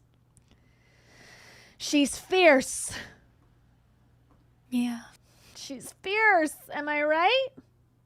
Your girl is a bougie bitch. Let's tune into this ankle. Feels like joy, tastes like freedom. Hell yeah. Thank you, some guy 001. And thank you, JLB Nerdy. Thank you so much. JLB Nerdy says Kia's charisma is off the charts. Her charisma is straight up off the charts. Yeah. Creepy thing to say about this, though. Not this specific video, but at this time of my life, never ever since have I ever been beeped at more. 14, this is when I was like 13, 14. It was like the cars were just to me and all my friends every time we'd walk down the street. And as soon as I turned like 16, silence. It was just this era for whatever reason. And I think I know the reason. Shelby Nerdy, this is also for you. Got my celery juice right here. We have a lot of really great friends from Canada. This is when I'm in Florida already. This is the Florida era. Fake Louis. Look at that. Strut, strut, strut. Okay. What is this? Oh, I'm like pretending I'm going to the mall. I'm cosplaying going to the mall.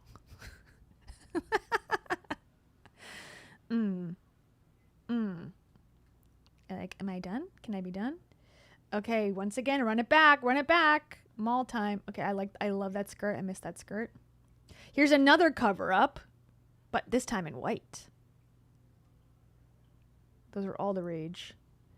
Okay, what else? Anything else exciting? Back in the pink with a new with a Playboy bunny shirt.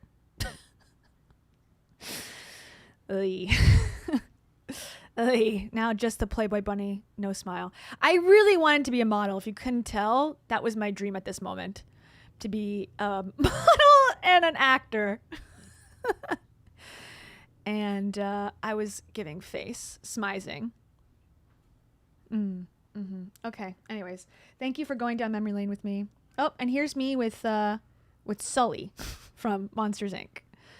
So I was like, on one hand wearing Playboy, and on the other hand holding up Sully from Monsters Inc. It really was quite the transitional period of time. Not a girl, not yet a woman. It's confusing for all of us. Okay. Anyways, I was serving.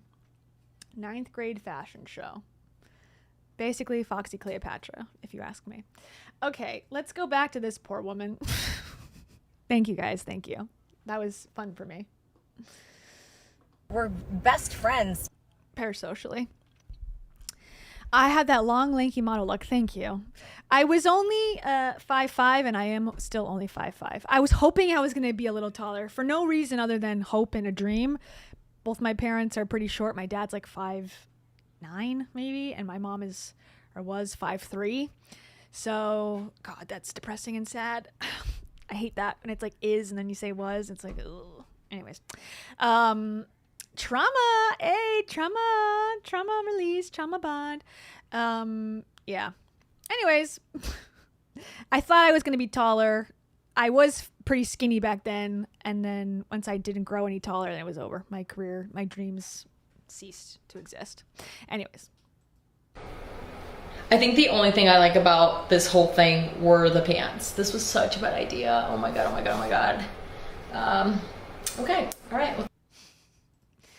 So she showed at one point, her Pinterest board of inspo. I don't know where that is. We're at Hadley's going.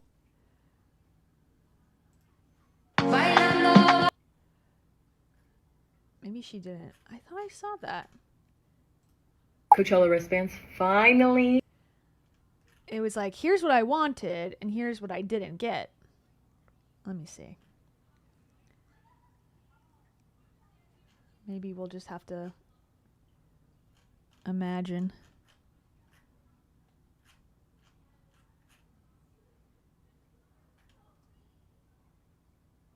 Ah, never mind. Okay, I can't find it. Well, she had a what I asked for, what I got video, but I don't know where it is. It's probably right in the screen because I often look past it all the time. But let's see someone else. I have a whole list. Okay. And some of these might be good.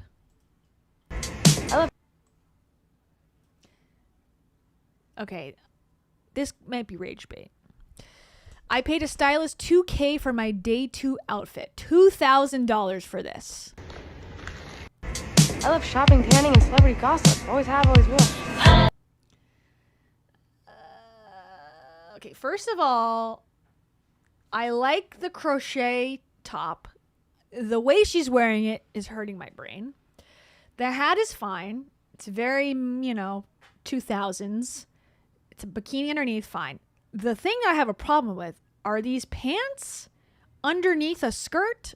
Is it one piece? What is going on with the bottoms? Let's see it again. I like her hair style as well. Yeah, it's like a white skirt with pants and a boot, white boots. I don't know about that. I don't know. It's saying to me slogging in the pond. I'm wearing waders in a pond for some reason. $2,000 no. I'm so sorry. I feel like it's fake. But it didn't work because it's only got 68 likes. Hot piping tea. Okay, here's a person who has apparently multiple stylists. She needs a team to help her get ready. But this is I'm assuming the person deleted the video, maybe. But here's this person getting fitted and put into outfits with a team. And also, yeah, I'm just not, that one's nice. That one's okay. Again, these are all my opinions. That's cool. Cute. Okay. At least these are sort of unique and good looking. This one I don't like. This one, that looks like a different event. This one, hell no. This one's cute. This I like, especially with those blue boots. I think that could be good. And this one's okay. It looks like Doja Cat in that Bitch I'm a Cow music video. And then this last one is kind of cool. This looks to me like Coachella, like an upper version of Coachella. But did you need 5 people to pick that out for you? I don't know. And I don't like this necessarily. And this one's okay. So, but yeah, it seems excessive. Personally, of course I would. And now, okay, here's a guy.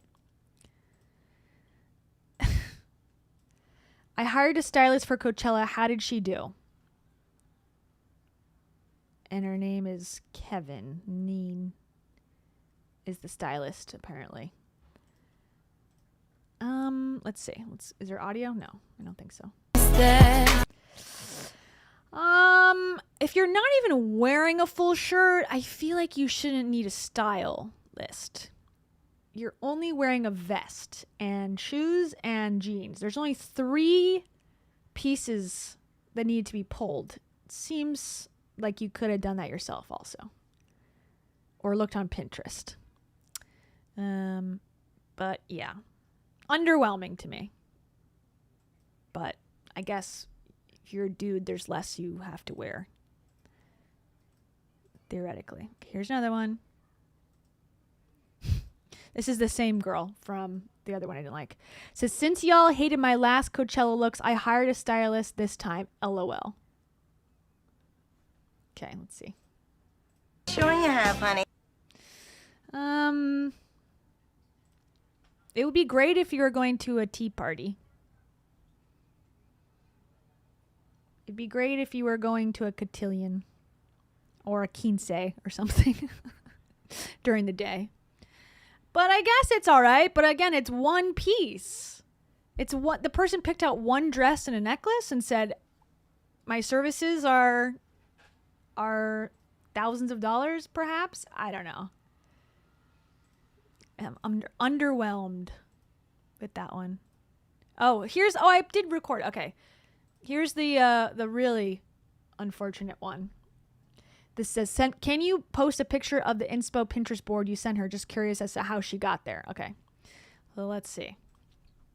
And again, if you're already going to pull a Pinterest board, and I guess it's sort of this, at that point, a stylist is just there to do the heavy lifting of finding the pieces that you are already interested in to match what your look is. But if you're already going to pick out what you like and style yourself, what's the point of hiring the stylist? It's almost like a sourcer or a shopper in that case. But okay, whatever. Me for my Pinterest board, so let me show you the 3 boards I created, 1 per outfit. This is exactly what I sent the stylist, so you let me know if you think she followed it or if she just picked up random shit from Goodwill last minute. For outfit number 1, I envisioned wearing the teeniest, tiniest top of some sort with some pants, a skirt, micro shorts. I wasn't really too specific of the type of bottoms I wanted because I just really wanted Foxy Cleopatra elevated. A tiny top and then some sort of bottom. Outfit number 2, my inspo was Zara Larsson. Anything colorful, lots of pinks, bright colors, florals, beads, sequins, I think that's my favorite style personally, like that floral style, colorful pinks and whatnot. It's like fun, girly in any sort of shape or form. That's what I was looking for. For the Justin Bieber day, I kind of just wanted to wear something a little bit more simple. Like, oh, remember the chokehold this monkey had on the entire fashion scene for like that 1 year in 2003? Paul Frank or something? I remember that monkey being everywhere. Okay, these shorts, a crime. That's undies. Some jorts and a t-shirt, shorts and a crop top. Just jorts in general, I feel like were the vibe of the look I was trying to go for, and then some sort of top. I think the stylist did send some pieces that work, some pieces that do go with my inspo board, like those long pants. That goes perfect with what I was looking for outfit number 1. The problem is that she sent me like outfit bundles and they don't go together. Like, I don't think she tried them on. I don't think she put them on a mannequin, because truly, like, the pieces do not mash together. But I think the biggest issue is that none of these outfits truly go with the Coachella vibe. I don't know about you guys, but I've never seen anybody with light gray Foot Locker basketball shorts at Coachella. Not once, and I don't Yeah, you're right about that one. think I ever will. So hopefully I get to use some of the pieces she sent me, but to be honest, I've been shopping a lot, and thank you so much to all of the people who have offered their help. I really do appreciate it. Stay tuned. Okay. What did she end up wearing? Now I have to know. Okay. All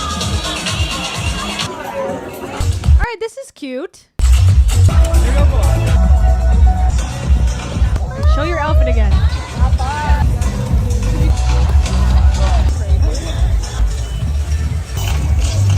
Okay, this is the 818 party, or 818 is a brand, I guess. Is a drink. I don't know. Fuck if I know anything. Here you go! Tequila. Okay, let's just go back to yeah. Cute. Very Coachella. Alright, so she found something else. Here's another one. I went to the motor. Now this, I could do without this one. The pants are good. The top is boring. Myrtle Mart today at the Cabazon outlets, and honestly it was so much fun. I actually saw so many flavors I had never seen before, so I did pick out a few so that I can try them during my trip. Creamy chicken. The pop-up has a really nice setup with different areas to walk around through and look at everything. The merch was actually adorable. I desperately need one of the Maruchan bowls and the slippers too. Hey, that could be your next outfit. Maruchan slippers too, and a mesh jersey bowls and a headband. The slippers too. There's also a DIY ramen station where you can make your cup and eat it there on the spot, which is actually so convenient. Maruchan is honestly such a good festival meal too, because it's quick, easy, and of course delicious. We actually got to try their festival cups, and the flaming hot one was the standout for me. It was so tasty. It's at the Cabazon Outlets parking area, open April 9th to 13th, and then again April 16th to 20th. So if you're oh, I guess this isn't related to Coachella. I don't know. Well, we just watched an ad, unfortunately. Whoopsies. Amy, thank you so much. Amy says, Kia is never underwhelming. That is not true, but thank you so much for lying to me. Ah! You probably have parasites. I am getting Just emotional kidding. right now. And also, hold on.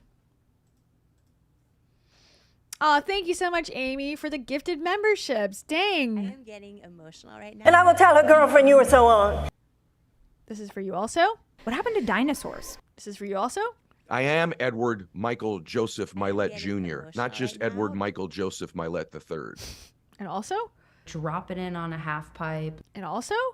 People tend to get their feelings hurt because they're just weak and they're soft. Right now. And also?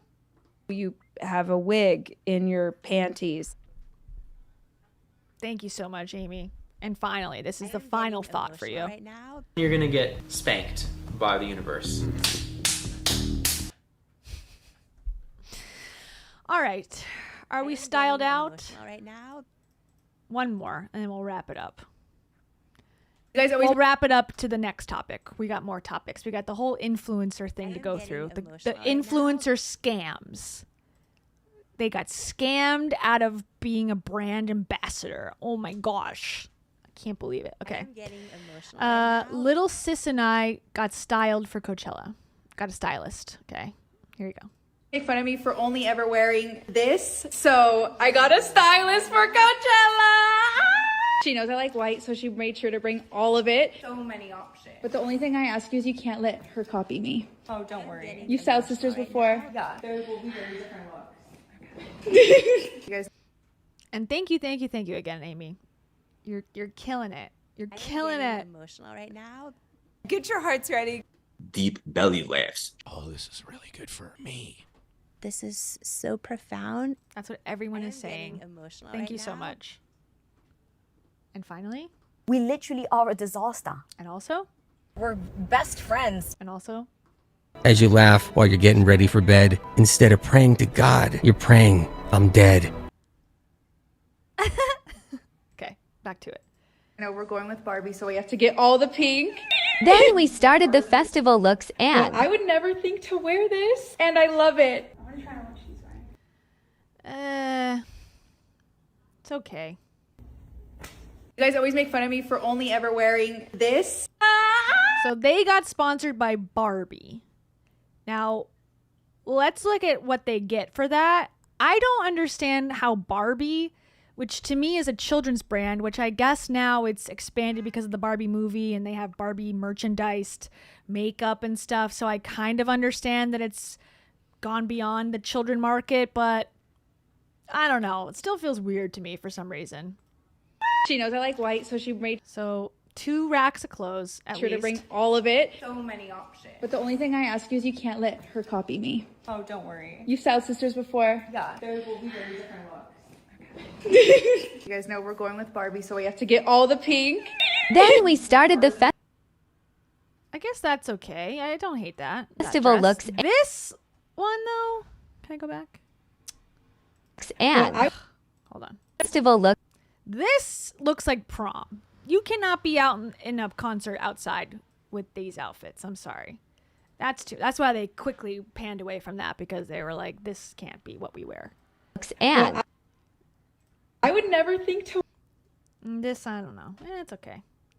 Okay, but they went through Barbie. So this is a great example of what you get when you go with a brand.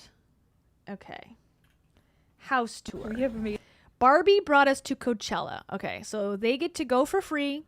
Then they get to stay in this place for free. And they get all the stuff for free that is on their beds. Okay? Here we go.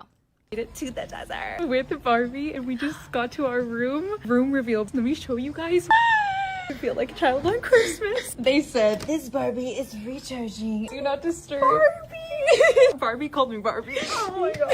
We're so excited to be celebrating Barbie's very first Coachella with you. Us too, Barbie! We need to calm down. If Mom was here, you already know what she would say. So normal. Oh my god. Barbie font. These boots. Do you think I can wear these? You're gonna break in new boots at Coachella. It would go so good with my Sabrina. So free brand new leather boots, looks like, with custom white and pink.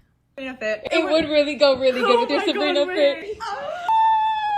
Stanley Cup set, Barbie themed. I was gonna stay hydrated. They thought of everything because we didn't even bring hand sanitizer, Angie. We're nasty. I brought hand sanitizer. You didn't. I was about a free suitcase. Order one. Barbie fuzzy socks, pajamas, everything. This is actually insane. All of Summer Fridays is right here, bro. I know you 10-year-olds are waking. I'm waking. Thank you so much, Barbie. I'm so... No, I want the yellow one. I like the yellow. I want the yellow. Yellow's my color. You like purple. It's fine, Justin. I guess they make content for kids, I'm assuming. I don't know who these people are. I'm not sure. Likes purple too. Thank you guys for watching our videos and supporting and allowing us to have opportunities like this. I'm so excited for this weekend. We have made it. Okay, so that's the one perk. And then they make some content about Barbie, I guess. And then here's some Barbie installation that's at the actual festival. Coachella. We're at our first Coachella with Barbie. It's also their first Coachella, and they have a whole Barbie house at the festival, and our picture is in it, so let's go see it for the first time. This may have been one of the biggest pinch me moments of my life, not only getting to be at Coachella, but with Barbie, sharing this experience with my sister. We made it past the gallery wall with all the different Barbies, and then we saw it. Sister, that's us. Sister, we're main character Barbie. Main character Barbie. This is actually insane. My sister and I in the Barbie house at Coachella. If you asked us what Barbie we're feeling like, I would say very grateful Barbie right now. And then y'all see the charm next to our picture. You guys could actually come in and design it yourself. We headed over to the charm bar and made another one for ourselves and included our little personality charm on there, which is a little microphone, because we've always dreamt of being pop stars. If you guys are here, stop by and show us what charm you make and show us if you get the little microphone. This is a new core memory for my sister and I. Thank you, Barbie. I don't get it. I'm sorry, I don't get this one. I love Barbie, I think, in theory, but I don't get why they would have presents at Coachella. What are they selling? Keychains? Okay, well, that's that. Okay, so Barbie was one sponsor. Let's look at what's the one? This guy's been kind of controversial as of late. He's the guy who, he's a Nepo baby. He's Jake Shane. Let me see. Poppy. Okay, hold on. Drink Poppy. You've heard of that probiotic soda? That's kind of popular now. So this guy, he has a podcast, Jake Shane. He kind of went viral recently because he was an Oscars reporter, entertainment reporter, and didn't understand what the movies were about, and was interviewing some celebrities and actors and kind of said some weird stuff. And people were like, why is this guy who has nothing to do with films or the film industry doing red carpet interviews? And was talking about that one movie that's not controversial, but it's kind of a serious topic. If I Had Legs, I'd Kick You. And he was like, the girl is so annoying. The daughter is so annoying in that movie. And it's like, what? That's a weird take. Anyways, the Poppy decided to make the entire house his for the weekend. So it's like the Jake estate. So this is one of the higher level brands to go with, Poppy, I guess. Let's see. Okay, guys, let's all do our own impression of Jake getting his first reaction into seeing the Jake estate. Woo! Shut up.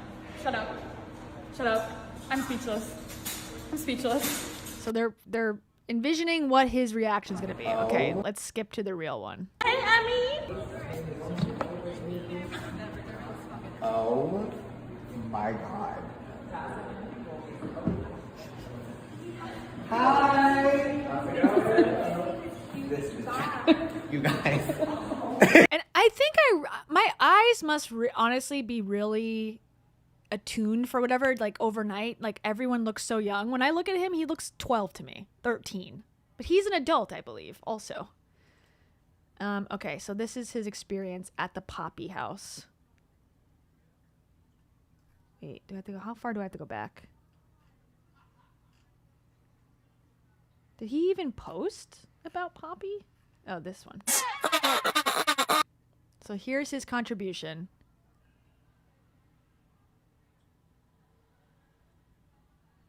Okay, you get the idea. I guess that's it. Here's an ad. Of emotional turbulence. Locate your nearest Shirley Temple Poppy. Leave all soda baggage behind. The vibes have now reached cruising altitude. In the event of... I'm sorry, I don't like him. I know that's controversial.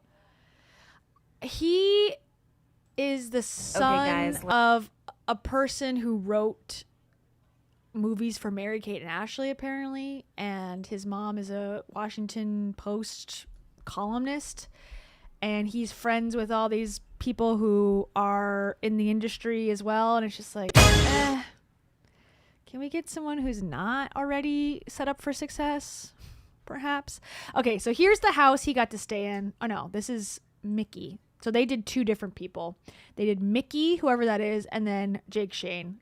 They got 2 separate homes. I want to see it. Things in our poppy desert houses that just make sense. ASMR edition. First off, the Jake estate. But first, I need a sip of this poppy. I don't know who this person is. Let's go.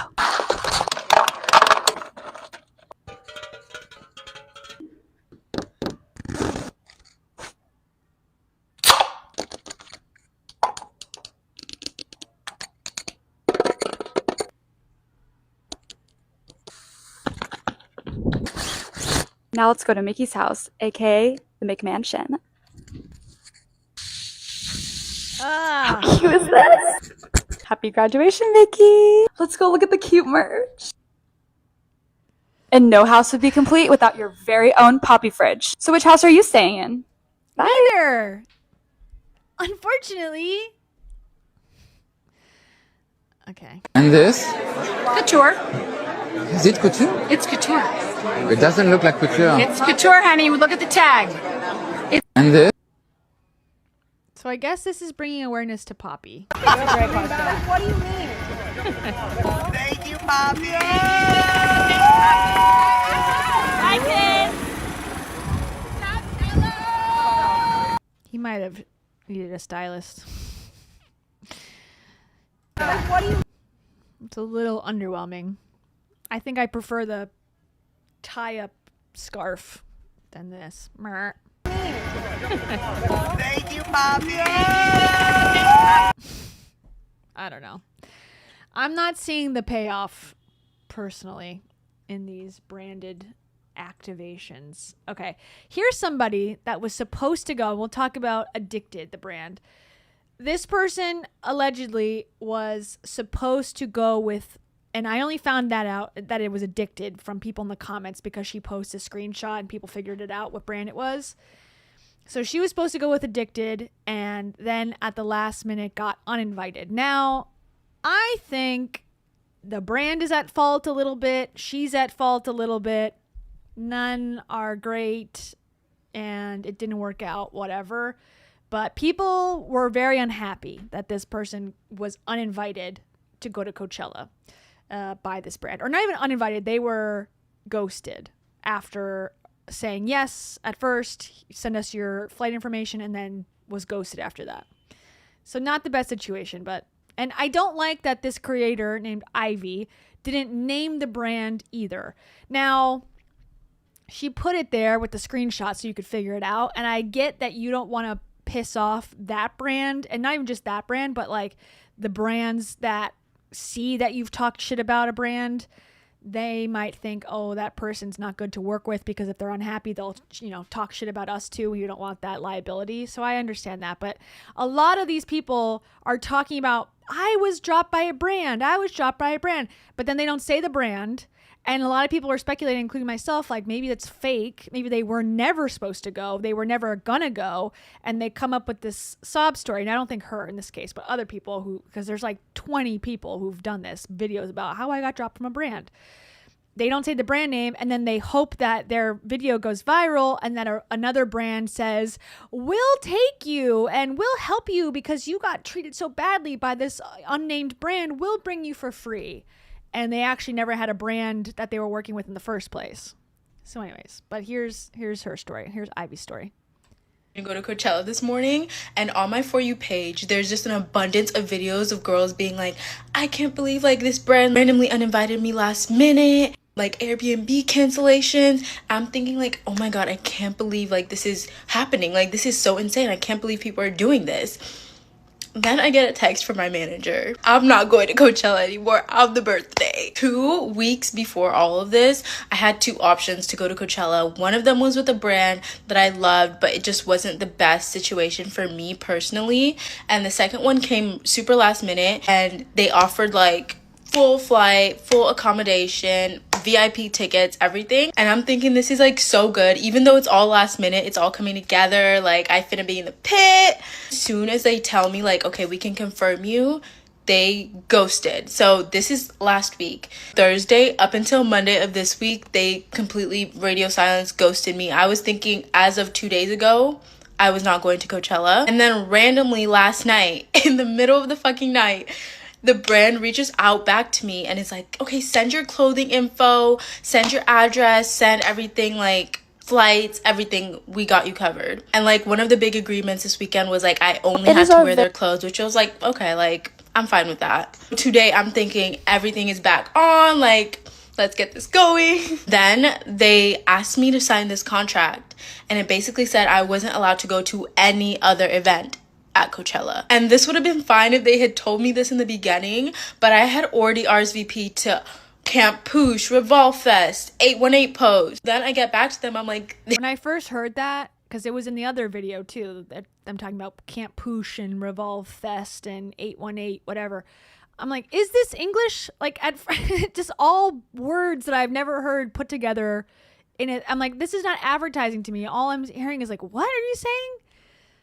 But I guess other influencers know what the hell they're talking about. But okay, so she wanted to go to these other events, so she didn't want to not go to those events. Okay. This is low-key so sneaky. Like, what the hell? Y'all just snuck that into the contract. So then I asked them, like, would it be okay if I just attend maybe just one event? Instead of, like, responding back being yes or no, they fully were like, we're about to drop you, and then have completely ghosted me from then.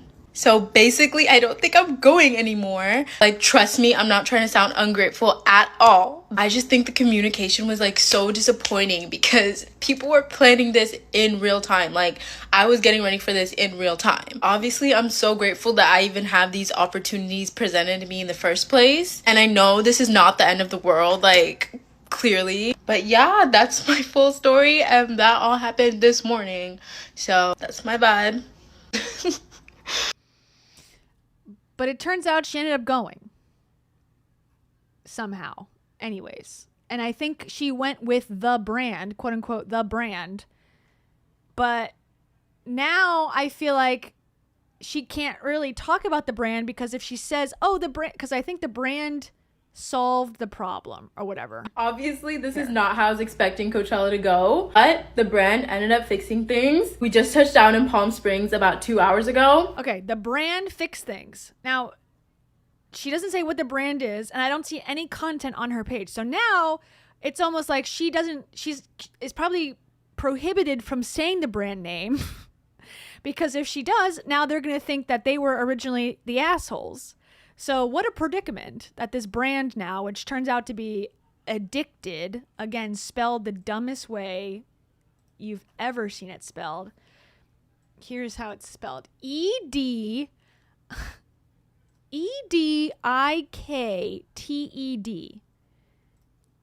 E-E-D-I-K-T-E-D.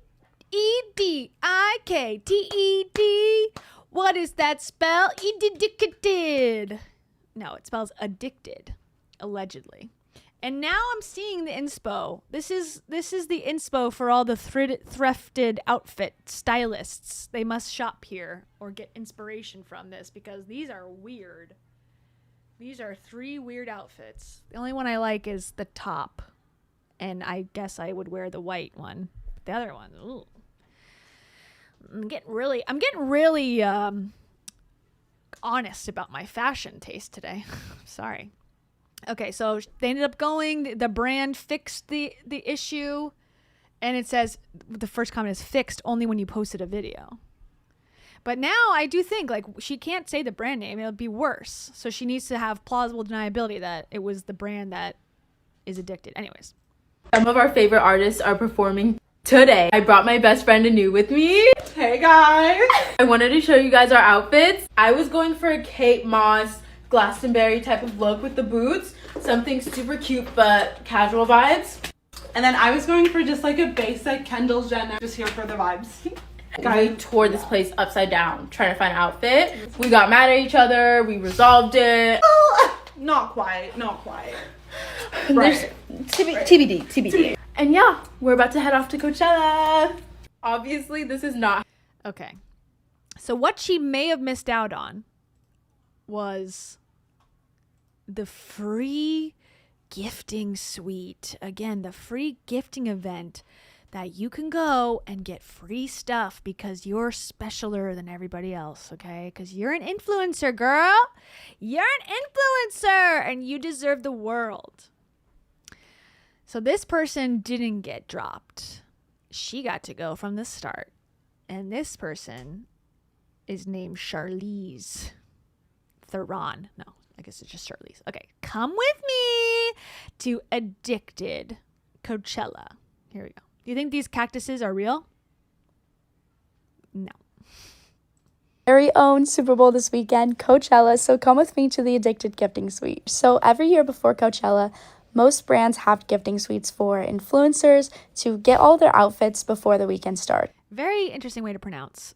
I guess because she's around the brand Addicted, spelled weird, she's going to pronounce influencers. It's interesting. And let's just give a big round of applause to the amazing marketing teams that put in countless hours to put together these beautiful events. Okay, so we picked out all of our outfits, and now we're gonna go to the little checkout. But look how cute it is. So cute. All these adorable swimsuits. And fun fact, I've been working with Addicted since almost day one. And they had this gorgeous house in Bel Air for the day with the most amazing view. And I got some matcha, and of course, everything. We're waiting for our so clothes. Amazing. Oh, thank you. A little matcha. Then, right after the gifting suite, it felt like Hannah Montana. I went straight to my college class. And one of my close friends, Karina, is in town from Michigan, so I got to hang out with her for the day. And then I ended my day with some fitness, and my sister taught a cute little cheer class. And that was my day in LA before Coachella. It is our... I want to go to cheer class. I famously did not make my cheerleading squad. Actually, the year that I did that fashion show from earlier. Can you imagine? I couldn't dance, I couldn't jump, I couldn't stunt, I couldn't do a handstand, or I couldn't do a cartwheel, but that should be not important. I had school spirit, and that's all you really need in this world to be a cheerleader, I think. Anyways, so that was that. So that's another example. You get free stuff. Blah, blah, blah. You get clothes. You live it up. But this person, Ivy, was not the only one that got dropped. Here's another one. This is an update on the agency that canceled our Coachella trip literally 2 days before. Today is Thursday, and today is actually the day that I was supposed to be flying out. And obviously we are not doing that. I wanted to address a few things that have happened in the past 2 days. First thing being, a lot of people think this is like a PR stunt, which I really don't understand. Like, if I wanted brands to send me to Coachella, one, I would have said that in the video, and two, why would I post it 2 days before? I know very well, like, no brand is sending a creator 2 days before. And honestly, even if a brand were to reach out at this point, I have like trauma. It's going to be reimbursing us apparently for all of our expenses that we paid for. So hopefully that happens. She did say I was going to get all the money for the reimbursement by Friday, which is technically tomorrow. So I will keep you guys updated on whether... It's like, say the name of the brand. Again, like, I guess she wants her money back or whatever, so she's not. But at this point, why are you making this video then? I'm complaining about this brand and telling you that they're very unethical, but I'm not going to tell you the name of them. Okay, well then what's the fucking point? Whether or not I get paid. A lot of people had comments saying like, this is such a first world problem, and I'm very, very, very well aware. Like I said, I was even so fortunate to even get the opportunity. That's why I'm like, it is what it is. You know what I mean? Obviously from now on, if I get an opportunity like this in the future, I will be very, very wary on like if I accept it or not. Honestly, I feel like I have every right to be upset. It was a major inconvenience for a lot of us on the trip. If she would have said it was canceled from when the brand dropped out like over a week ago, I would have been able to make accommodations in time. 2 days before, a lot of you were like, just buy your own ticket, you have money. Do you understand that like most accommodations are sold out for like... I don't understand anything you guys say ever actually anymore. So I don't know. And thank you to Amy. Thank you so much. And thank you again for the gifted memberships from all of us. On Kia's World right now. We appreciate you, Amy. Amy says, you can be redeemed if you give us spirit fingers. Okay, ready? Hey! I kind of remember one of them. Something. Step back. I don't know. I only tried out freshman year and never tried out again. So I was deeply heartbroken by the letdown of not making the team. So I just never went. Yeah, I never tried to redeem myself the following year. But I remember something was like step back, something, attack. Yeah, herky, which I couldn't do. But I was again deeply engrossed in school spirit. So I had the outlet then of joining the student government that basically was in charge of planning homecoming and spirit day and blah, blah, blah. I did all that stuff. That is one thing might be surprising. Excuse me. That might be something surprising about me and my personality. You see the cynical choose sadness creator before you.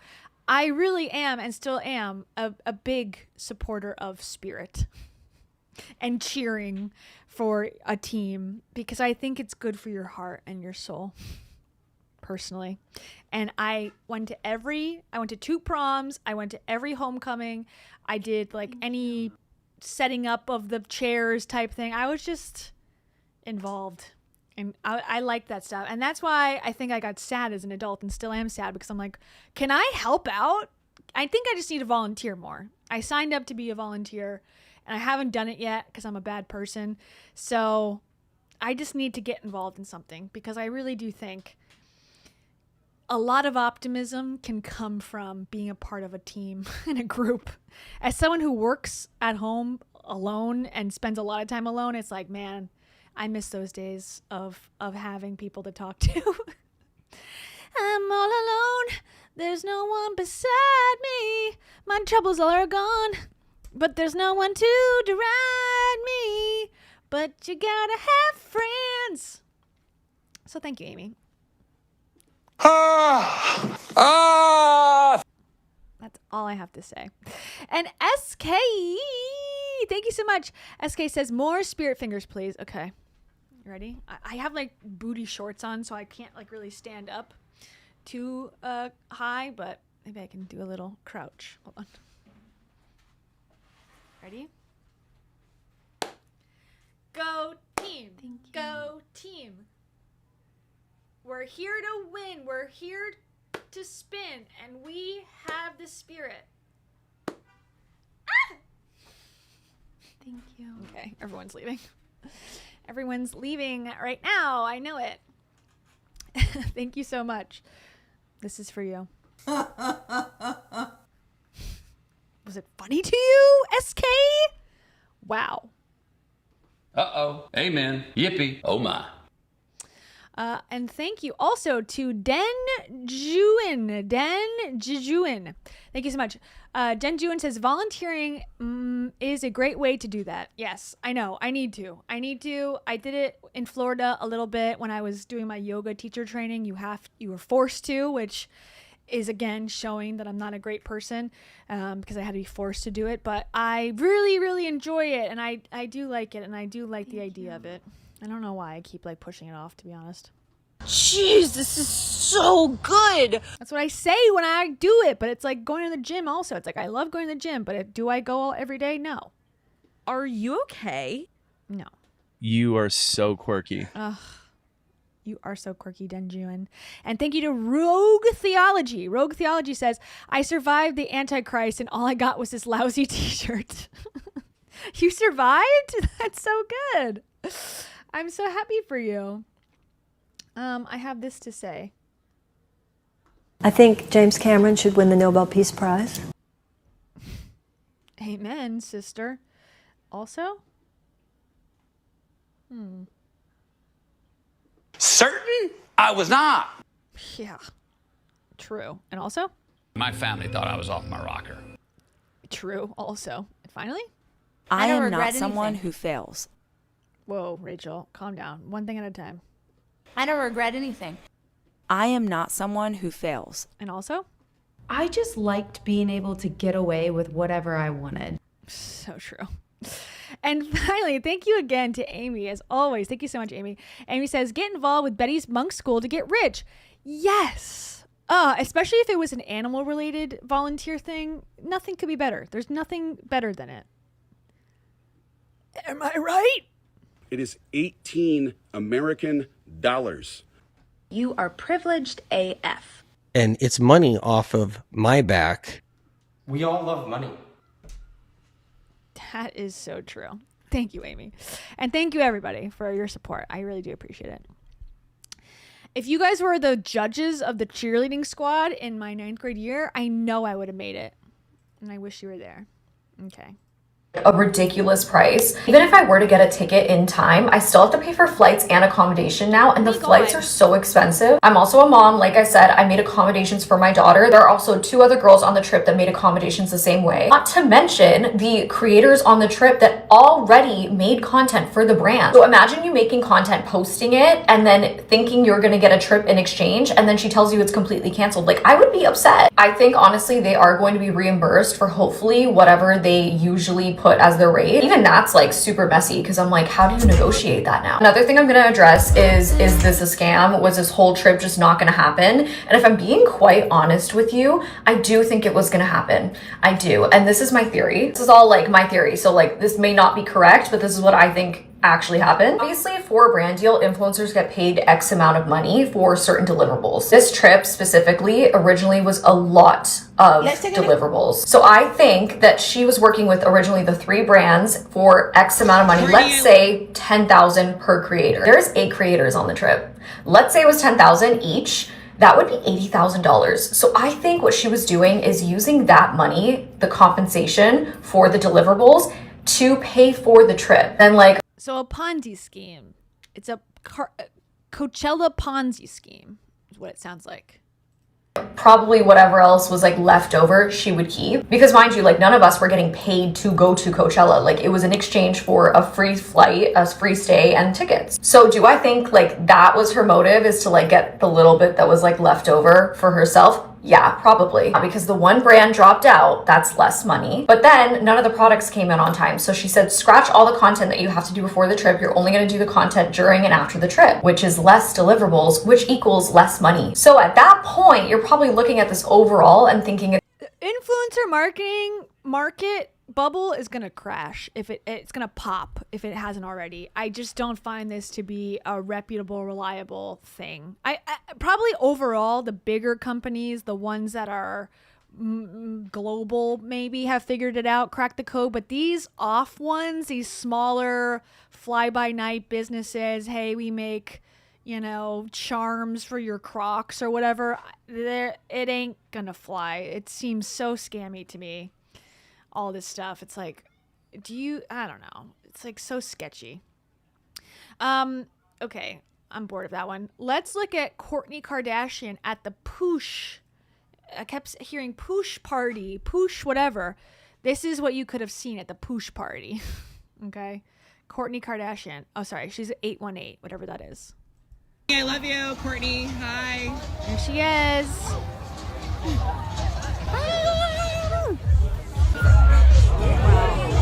Wow, she's locked in. She is engaged. She looks so happy to be there.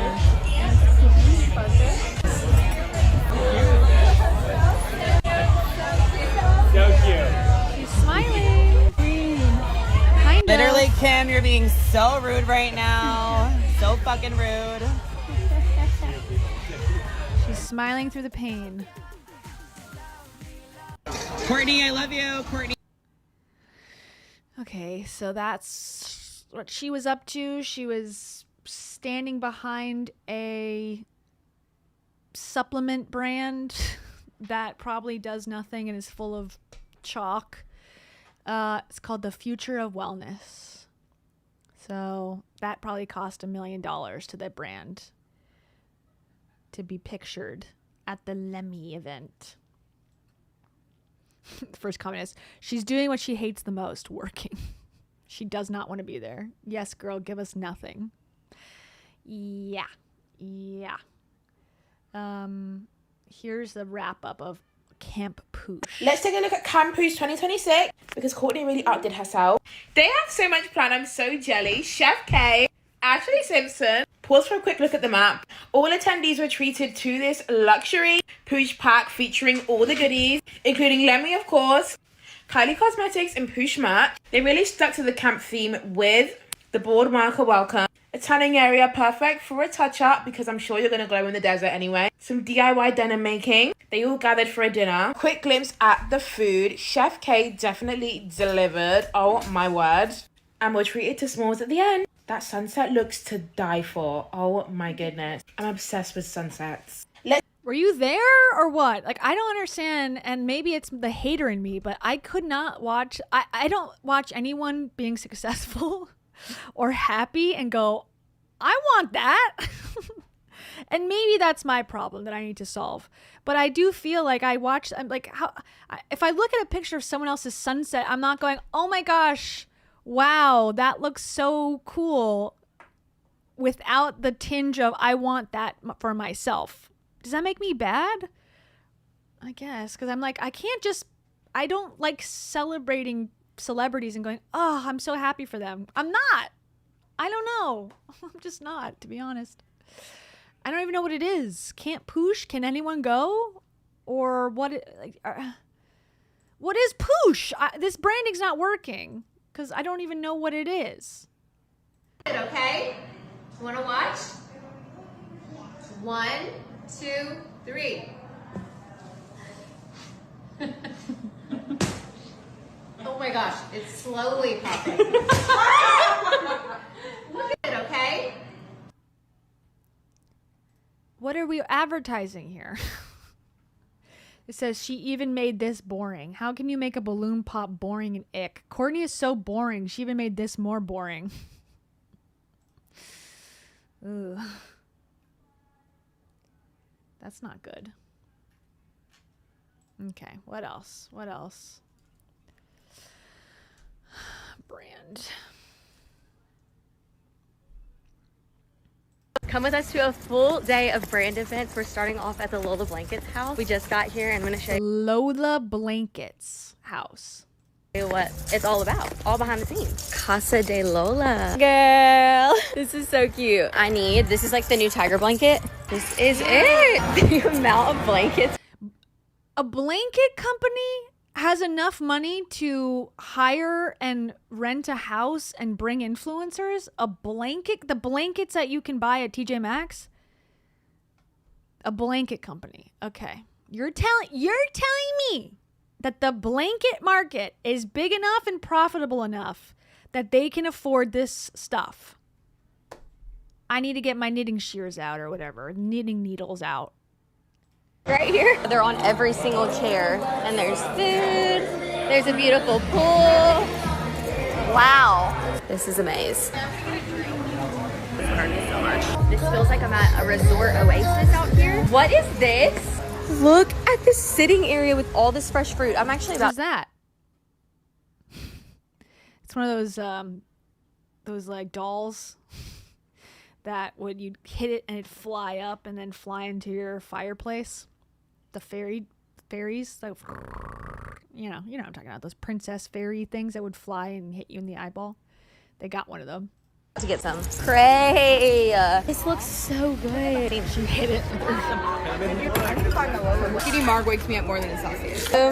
Here's all the things. It's just like Lola Blanket Central. It's insane. This is so fun. Okay, we were able to put in an order for our Lola blankets that they're going to be shipping to our house like next week. Now we are headed off to Rhode, the next location. En route to Rhode. Quite a trek from where the Coachella is no longer about the music. It's about branding the shit out of whatever crap you're making. And the owners have an excuse to write it off on their taxes. That's what I'm convinced of. There's a whole row of houses that you can walk to and get free shit at if you're an influencer. I tried drop-off is where the front door was, and we did see an insanely long line right when we were pulling up, so hopefully there's not a long line anymore. It's like invitation only, so not sure how it works. This one started about an hour ago, so there is a line out, but we've seen people walking out and have a lot of gifting. Update, we have Rhode umbrella that they brought us, and they brought us some waters. We've been in line for what, like 25 minutes? Yeah. We just got wristbands. We're gonna show them the wristband. It says Rhode on it. There's so many people in line. Gosh, we would love going to get a little glazing look in line and an energy shot. Oh, there's Symbiotica. We've been in line for like 45 minutes. I feel like I'm gonna pass out, and it's like 1 in, 1 out right now. We called that quits.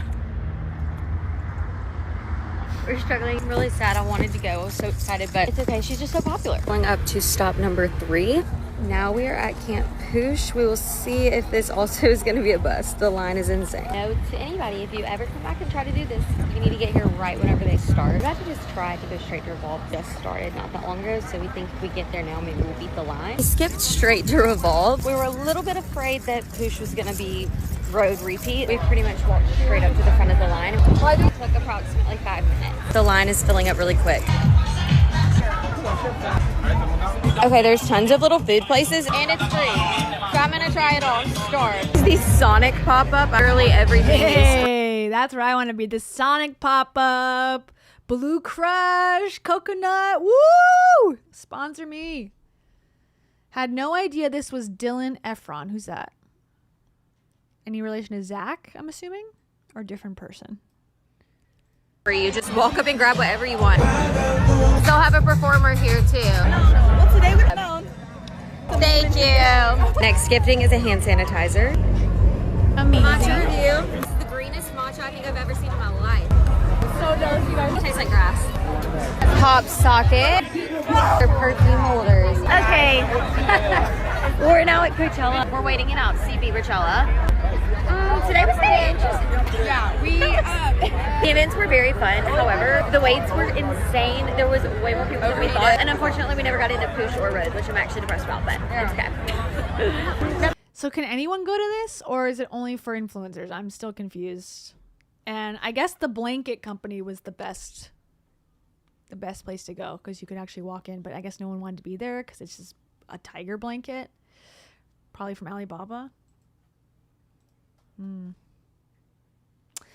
Oh God, Casey Anthony's TikTok is a jump scare, to say the least. Okay, let's see what else we got branding wise. Neutrogena had a whole Neutrogena had a surfing pool, where like a wave pool, but for surfing in their house.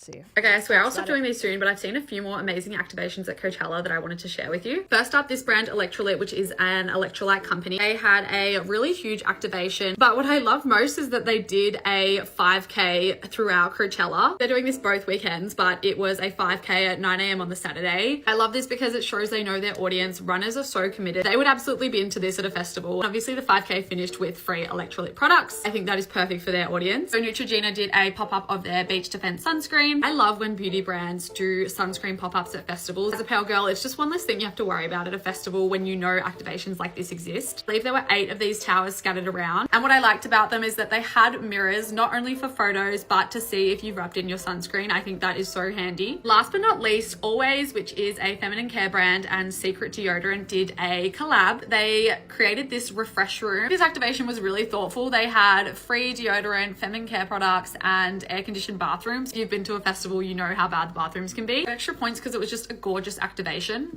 Okay, I swear I'll stop doing these. Okay. Uh-oh. This is everything I got from the Camp Poosh and Road event. I feel like I want to start with Road because this was obvious. She looks like a twin of the other woman that we saw. Same hair, same eyes. It's obviously a different person, but it's giving doppelganger. I'm sorry, I've said it's giving 100 times today. It's because I'm watching these influencers and it's changing my brain chemistry.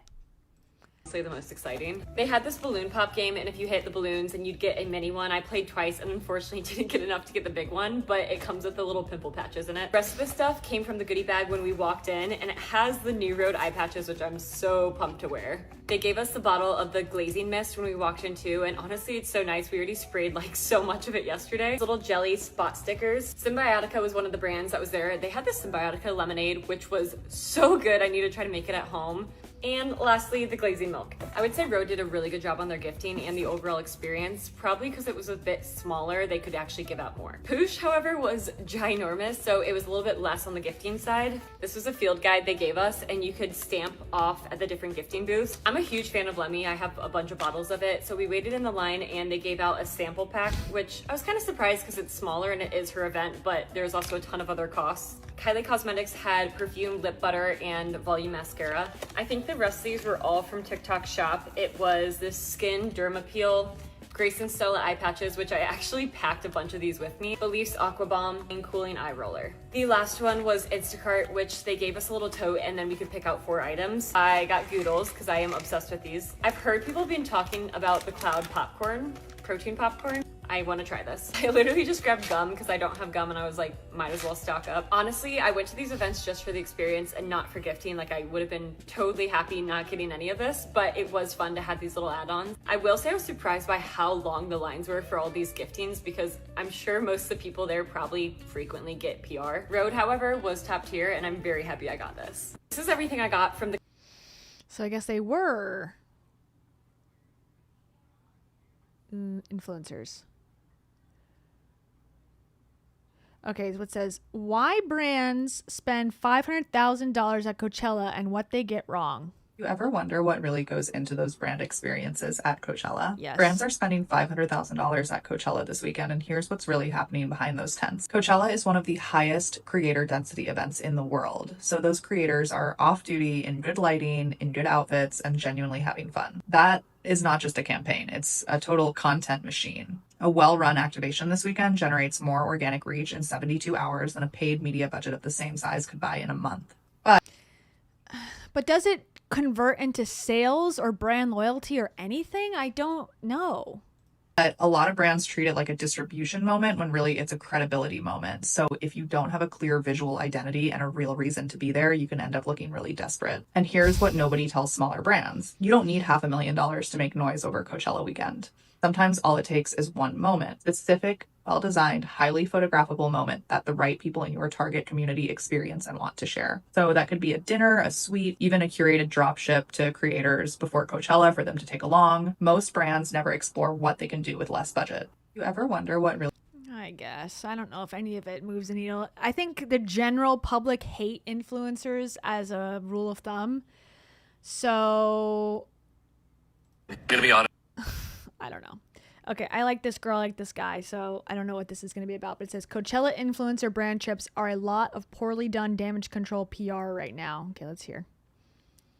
I did not know if I was going to make it to Coachella this year. And then 2 weeks ago, I get an email from Lockheed Martin, like, yes.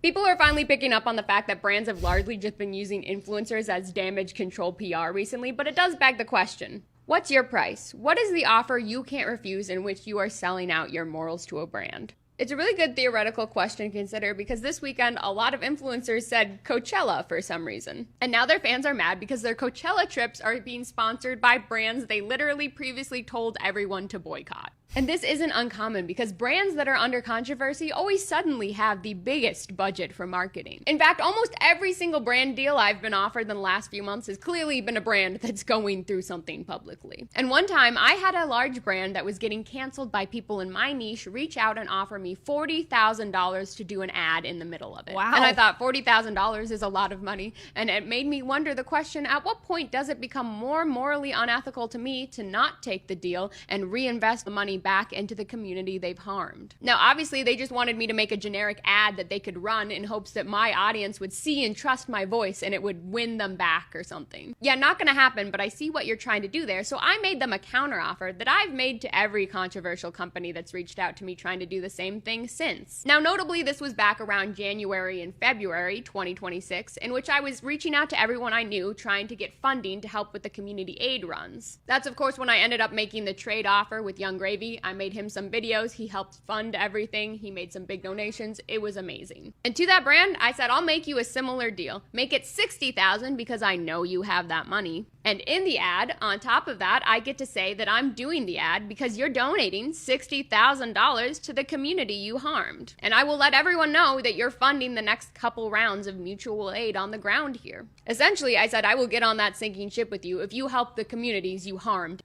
Now, I will say, she's still not naming the brand either. Which I guess is fine, but you're still playing the game that they all play, which is to protect the brand because you want the brand deals. And that's the precarious situation that we all find ourselves in on this side of things, where it's like, I want to make money, I need to make money, but I want to respect my audience and I want to have morals. But the people who have the least morals, I bring them up all the time, but James Charleses of the world, the Shane Dawsons of the world, what's the makeup guy's name? Whatever, you know who I'm talking about. James also is his name or something. Jeffree Star. The ones that are the skeeviest, that have no ethical boundaries or moral quandaries about selling crap to you for no reason, they will profit the most and they will receive the most praise and the most accolades and the most money for selling out completely. I guess that's what it is. Selling out is selling out. Selling out your soul or your morals, if you ever had any, is selling out tickets, essentially. Like, you know, you're making the most money doing it. Because, okay, so there's this one guy who is kind of a neutral influencer, and I don't know, and I feel like I'm going to get in trouble for even saying this because I feel I am ignorant on the issue and I choose not to get involved in like the Palestine-Israel war. Like, there's so much to say about it that I don't want to get involved in it. So if that's an issue for you, I understand, but I just don't have enough understanding, or I don't want to talk about it. I have nothing really to say other than it's horrible, awful, hate it. And many other people have way more to say that are intelligent about it. But this one guy who's like a fairly neutral influencer, he's admitted to making like hundreds of thousands, if not millions of dollars from influencing since he started recently. And he went with Starbucks, and a lot of people got pissed because Starbucks is being boycotted for their involvement in the support of Israel's side of the Palestinian stuff going on, you know, the genocide, if we want to be explicit about it. But he went to the Starbucks house and people were like, what the fuck? But at the same time, this is a conundrum that I see many times with influencers, and I'm trying to express my feelings on it because it is complicated. But the people who try to be good and to be moral, they get fucked over the most. If you embrace that you're a piece of shit and you just say, I'm a piece of shit, and I, like the Kardashians, I will take any dollar you give me, and I really do not care what I am promoting, what I am talking to my audience, what they buy, what they think. I don't care. All I care about is money. Those people will never be judged as harshly as the people who say, I want to do the right thing. I'm trying to do the right thing. I want to speak out about certain things that I care about. If you go in with that mentality as an influencer, you will be criticized and demonized 1,000 million times % more because you have said you want to do good. Does that make sense? And I don't know how to square that because it's unfair and it only supports people to be more extreme. You know, it's like, and I think that's why a lot of people that go through cancel culture, which we could argue whether cancel culture is even a real thing, and I don't even think it really is. If you choose not to get canceled and you're talented enough and have the resistance to go away, you won't be canceled. There is no losing your platform anymore. You could, but there's so many Rumble, TikTok, Twitter now, X or whatever, you know, all the truth socials. You could basically say anything over there. So maybe if you lose your mainstream platform, you then become, you know, famous on the other ones. Anyways, all that to say, I don't know how to feel about it because I do feel like people should try to do good. People should try to do the best they can. But then at the same time, if you try to do the best you can 90% of the time and then you fuck up or you make a choice people don't like, you're treated as if you are a James Charles. And I don't know. And I could also argue with myself that, you know, Rachel Hollis did not do as many bad things as a number of these other people, yet I stay on her neck. You know, it's like, yeah, that's true. I don't know. It's hard. It's hard because all these things are happening in the world. They're not happening in a vacuum. Okay, so this is the guy. The way that Bran Flakes. Okay, you might recognize him from TikTok. He's got a lot of viral posts. And this says, what are your thoughts on Bran Flakes going to Coachella? Okay, so let's look up his account real quick. Yeah, Russell Brand is a great example. I see your comment. And there's a huge, there's a 2-part not documentary, a 2-part podcast on maintenance phase about Russell Brand. I thought they did an amazing job. As someone who was a stan for Russell Brand and like a super fan for a long time back before, back in like 2019, but when he was liberal, when he was like doing interviews for the UK elections and openly very liberal and saying the media is focused on the wrong things, we need to be talking about politics in a progressive way, I was like, yes, Russell, he's so funny. And then he went nuts. And then I bowed out of that. But anyways, maintenance phase, Russell Brand podcast. It's their most recent 2-part episode. Very, very good. Okay. So this guy, he went with Starbucks and he got in trouble for that with the internet. I think what he's going to probably do is lay low for a little bit and then he's going to come back. And it's going to be fine, as these things always do. Okay. Starbucks Coachella house tour. Here we go. I'm gonna be honest, I did not know if I was gonna make it to Coachella this year. I had heard nothing from brands. Then 2 weeks ago, I get an invite to go with Starbucks, like vanilla iced latte that I've been drinking since I was 14 years old, Starbucks. So here we are. Walk in and look at this, so beautiful. Everything is green, which I love because green is my favorite color. So this is our room. I'm freaking out. We have our own little PJs, these goodie bags. Look at these. They're towels that look like... You have to have an upper inflection if you're going to be making content because that's how it works. We all know that you have to show off the things in your room that you're getting for free, and then you have to say how cute they are, and you have to say how amazing and how grateful you are for it. Sorry. Little Starbucks cup, ring light in room, and this is our view. Like, what? Full pond back here. We are stacked on drinks. In fact, we're never gonna run out because we have a full coffee bar. First drink of the weekend, the golden hour iced coffee. That is bomb. We have our own photo booth and then a full pool. We're gonna be having a time this weekend. I'm gonna be honest, Okay, so that's the introduction. Then people in the comments are like pissed, of course. And it says, y'all acting like you wouldn't take this opportunity. Okay, then that has 9,000 likes. And then says, brand, you have enough money to take yourself to Coachella if you wanted to. It didn't have to be with a brand. Then the next person says, y'all are so judgmental, like you wouldn't immediately take the Frappuccino house opportunity. And this person says, the influencer era needs to end. This person says, brand, are you kidding me? This is so embarrassing. I'm surprised you went with this brand.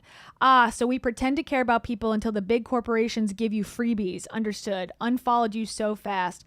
I actually am so sad about this. Every time I think I found an influencer I like, I get disappointed. This is disappointing. Oh, this was actually deeply disappointing. Okay.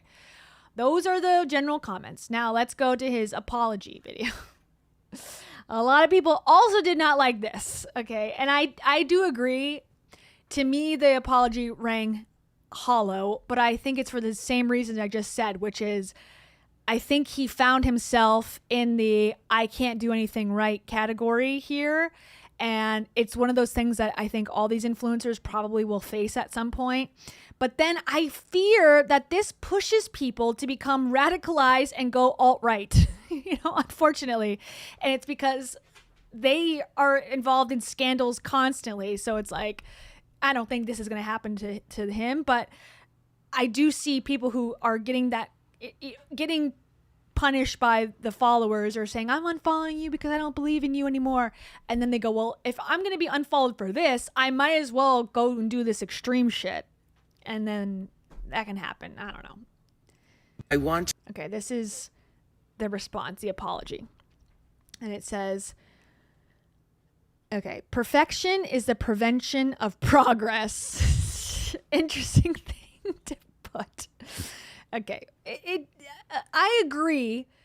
It's either he should have just doubled down and said, look, I made a choice and I like Starbucks and fuck you guys.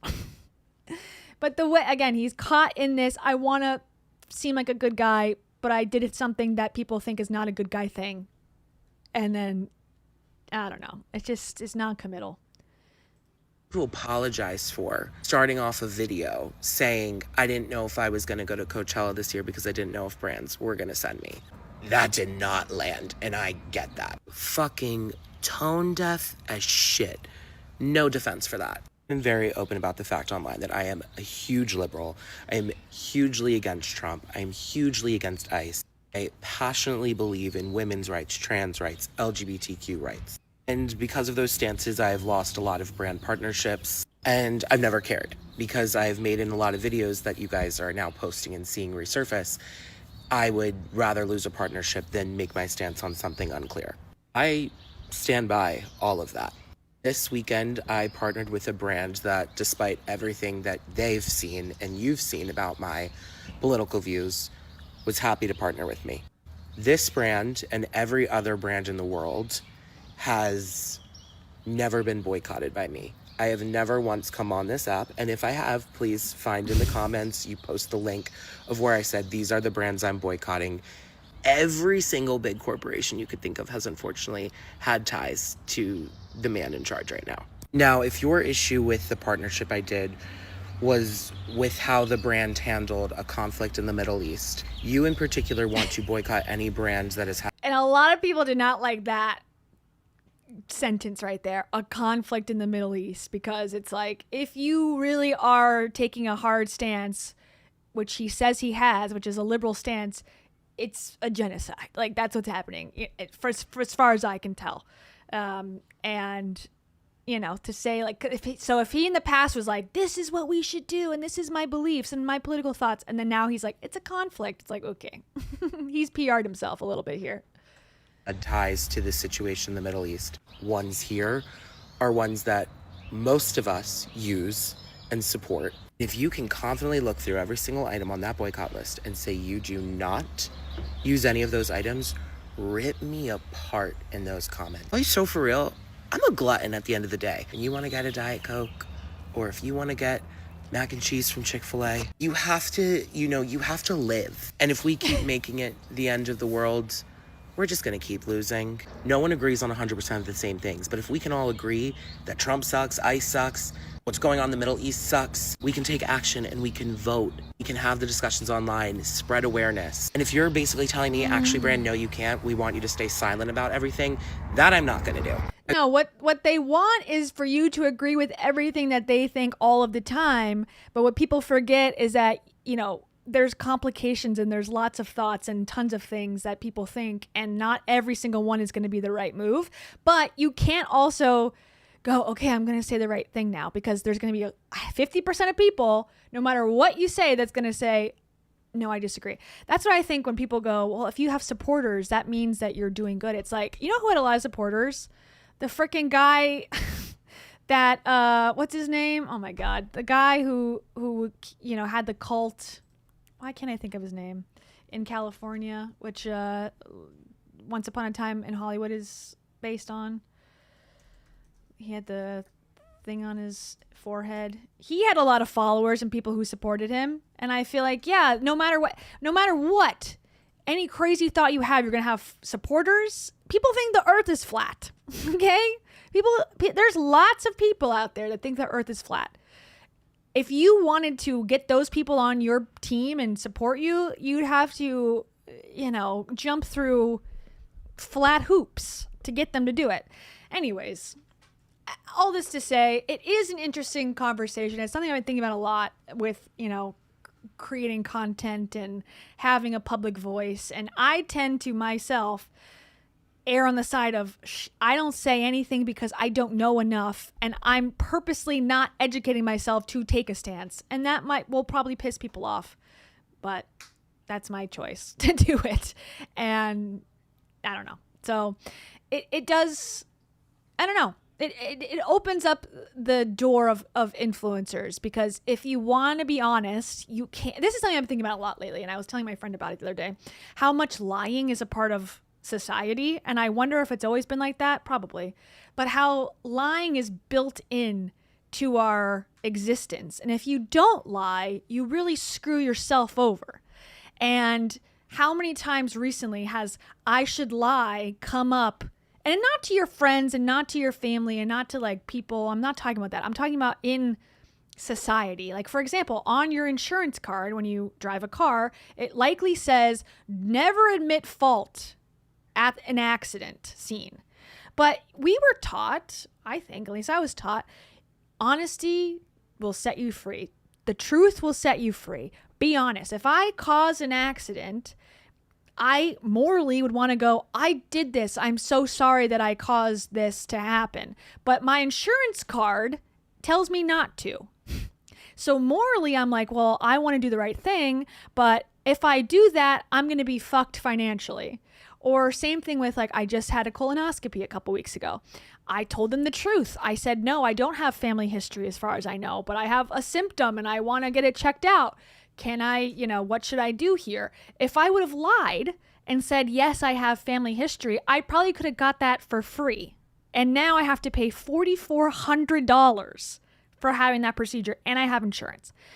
And so it's just lying and misleading and not having a backbone and not being honest about your feelings is like the only way to succeed and to not screw yourself over. And it sucks. I don't like it because it is such at odds with how I feel inside. But I'm trying not to self-sabotage myself in life because I feel like I've done that. I was just having a conversation with my other friend about like, being honest in relationships about things that happened in the past and like problems you had with your ex. Should you talk about that? And like, should you be honest about the problems that you and your ex-boyfriend had or ex-husband or whatever your situation is? And a couple of years ago, 10 years ago, 5 years ago, I'd have been like, of course, any person you're going to get close to, you need to be honest. You need to like be vulnerable and share everything and whatever. But now I think, do I want that person to think of me this way? It has nothing to do with them. Do I want to stain this positive situation with the past? Or is that me sabotaging myself? Anyways, these are the questions that keep me up at night or I sleep really well, to be honest. So I wonder if like these are the thoughts I have as I drift slowly to sleep at night when I listen to my rainscape. Anyways, and I do think especially, and I consider myself a liberal for the most part. I guess I would consider myself a per issue person. I've only ever voted for Democrats. Here I am telling all my secrets. I most likely will only ever continue to vote for Democrats.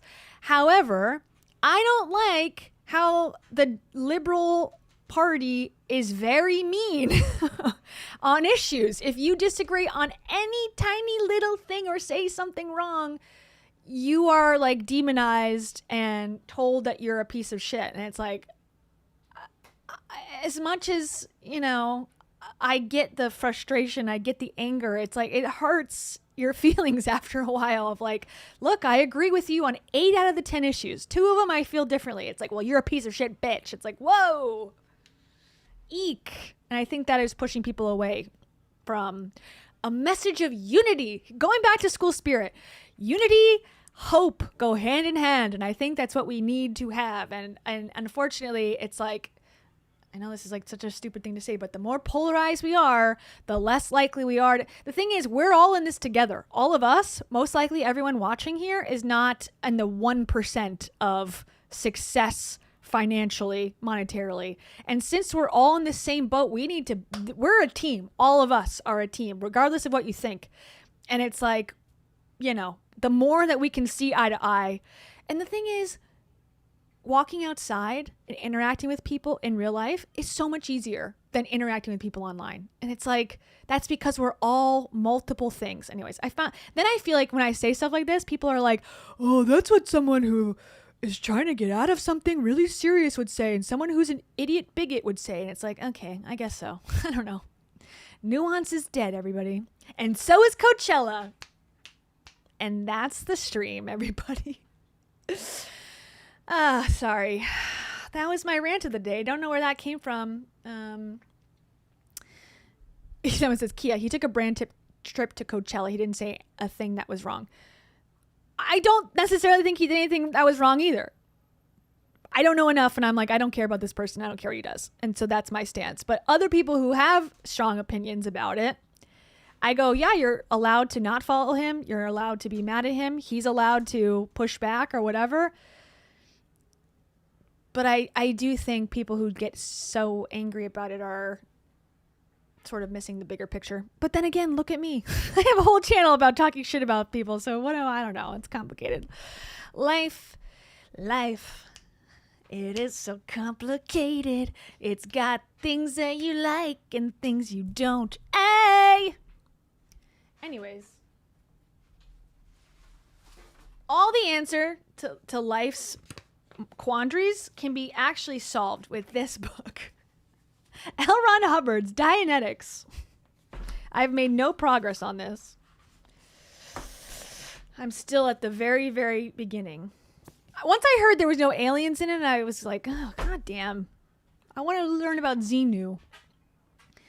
I want to learn about Xenu. I don't really care about the modern science of mental health from a science fiction writer. But I'll read it and I'll be cool. Anyways, I was previously doing a full, like a recorded scripted video about Coachella, but I think I kind of got it all out now. So I think I will edit something together and put it out there to watch as I work on my Scientology video. And I have a couple other video ideas. It's just so hard to stay motivated. I feel like I recorded 2 separate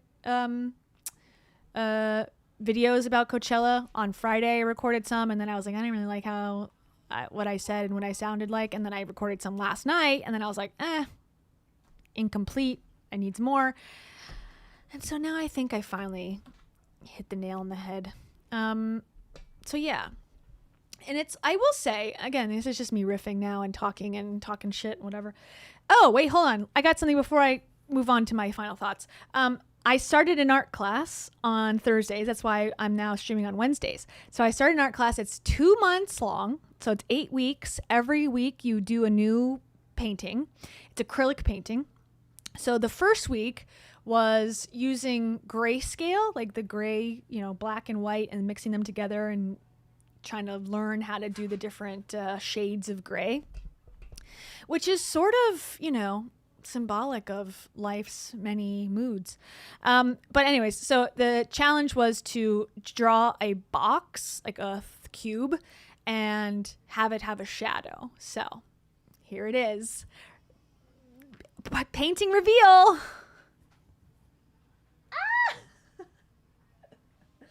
Okay, so here it is. I've never done 3D anything before. So here's the one side perspective. Here's the front on, and then here's like a margarine, in the distance, like a tube of butter.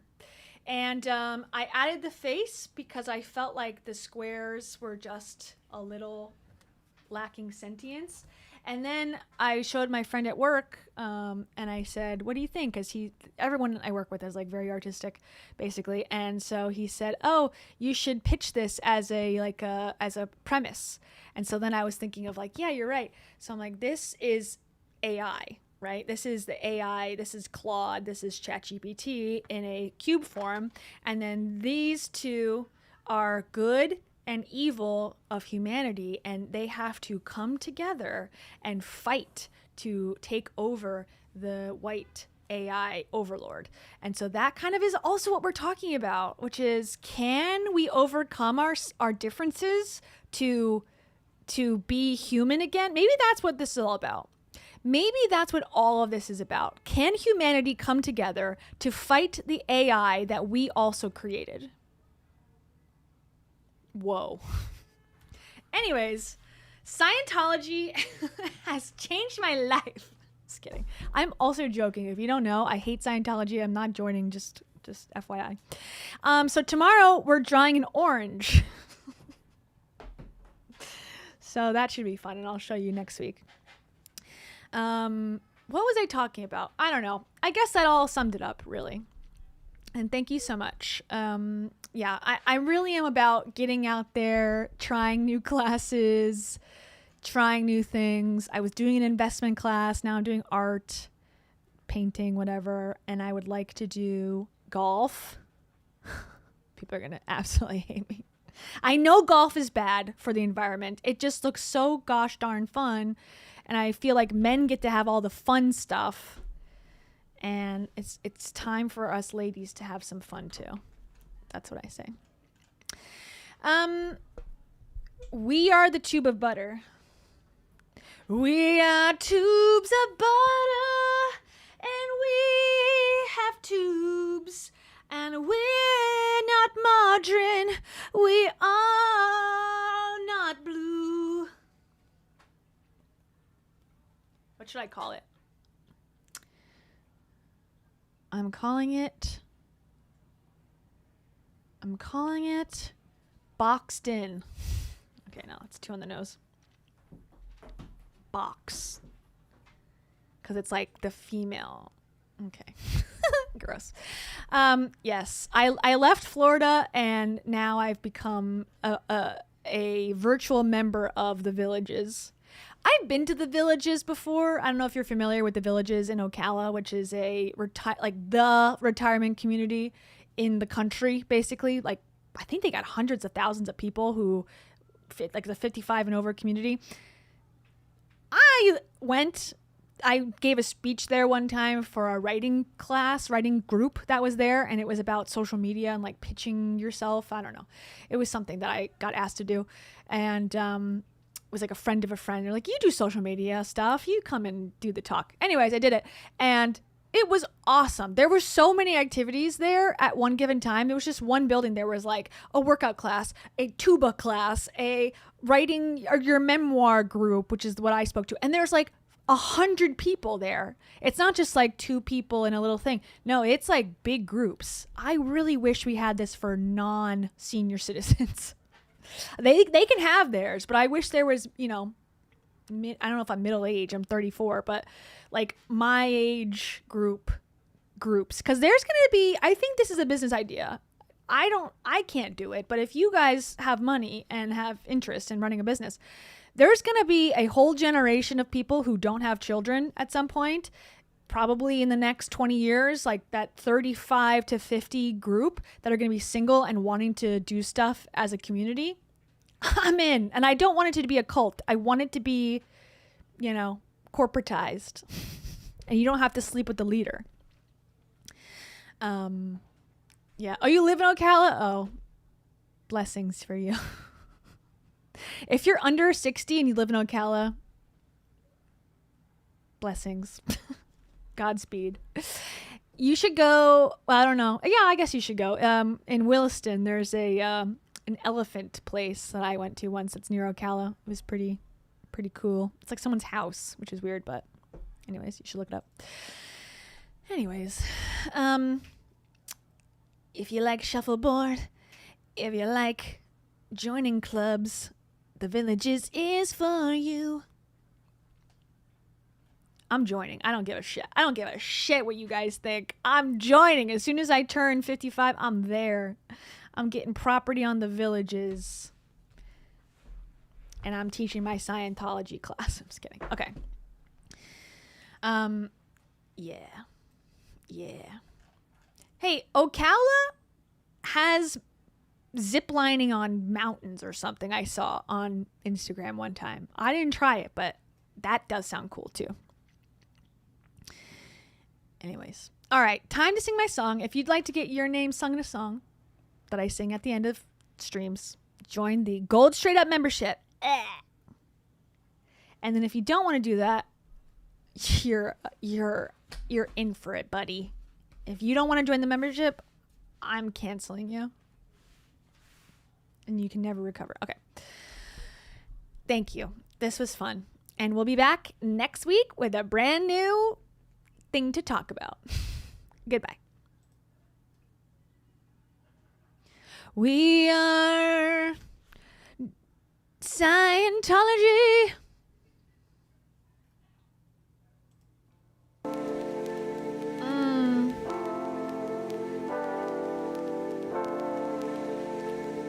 Rest in peace, my granny. She got hit by a bazooka. Think about her every time I hit that hookah.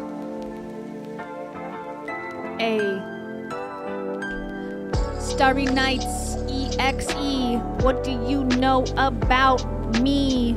You've been here for 43 months. That's crazy. Nicole Campbell, same with you. 43 months, that's true. That's more than 2 years. That could be more than 3 years. How many years? Quite a lot. Thank you. I can't do math because I only like to take baths with jet tugs. A console. You know about that rub-a-dub with the jets. With a bath bomb. Alaska Blood Tundra. You got it all going on. You got your groove.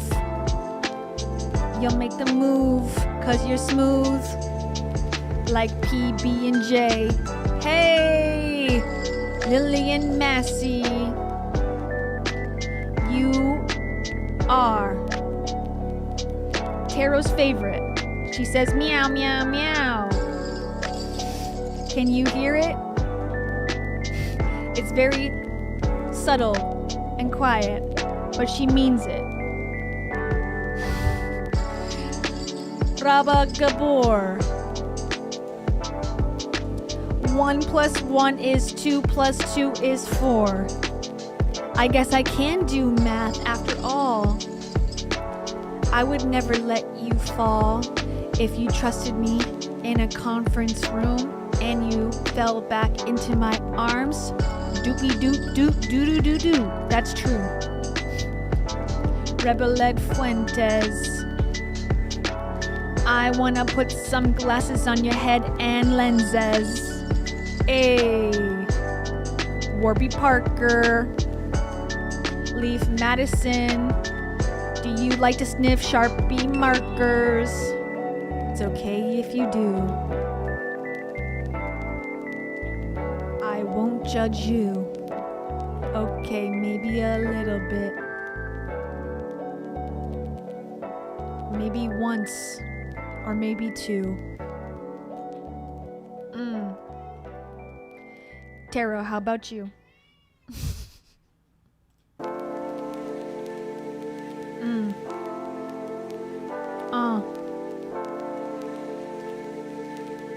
Merva Bell 2. That's a number. Boom. Was it thunder in the sky?